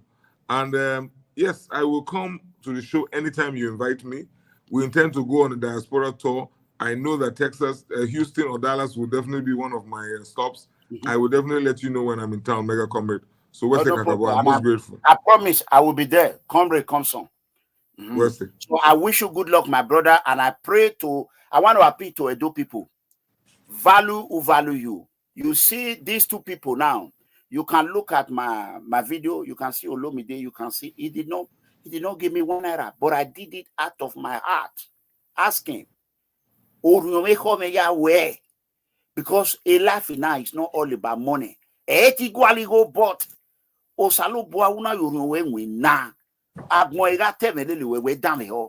so value who value you. I hope among these two people, Akpata and Igodalo, whatever nyeho, akwegare, why do we? Obaseki man winner because he can't tell Obaseki na manwa. A time will come where I will be praising Obaseki. Ye want to tell you Obaseki is a go, wawa so because Agwan or Lori Manebu. Or we on Afiaba. Pata one, God bless you. USA. It does have I will private chat you on that one. We'll do that. USA. Oh, Wakbobone. Only matter on Atana. Imame obe PC. Igo me ario. Iamio. Oh, Baba, brother, God bless you. My people, God bless you. Share this video, and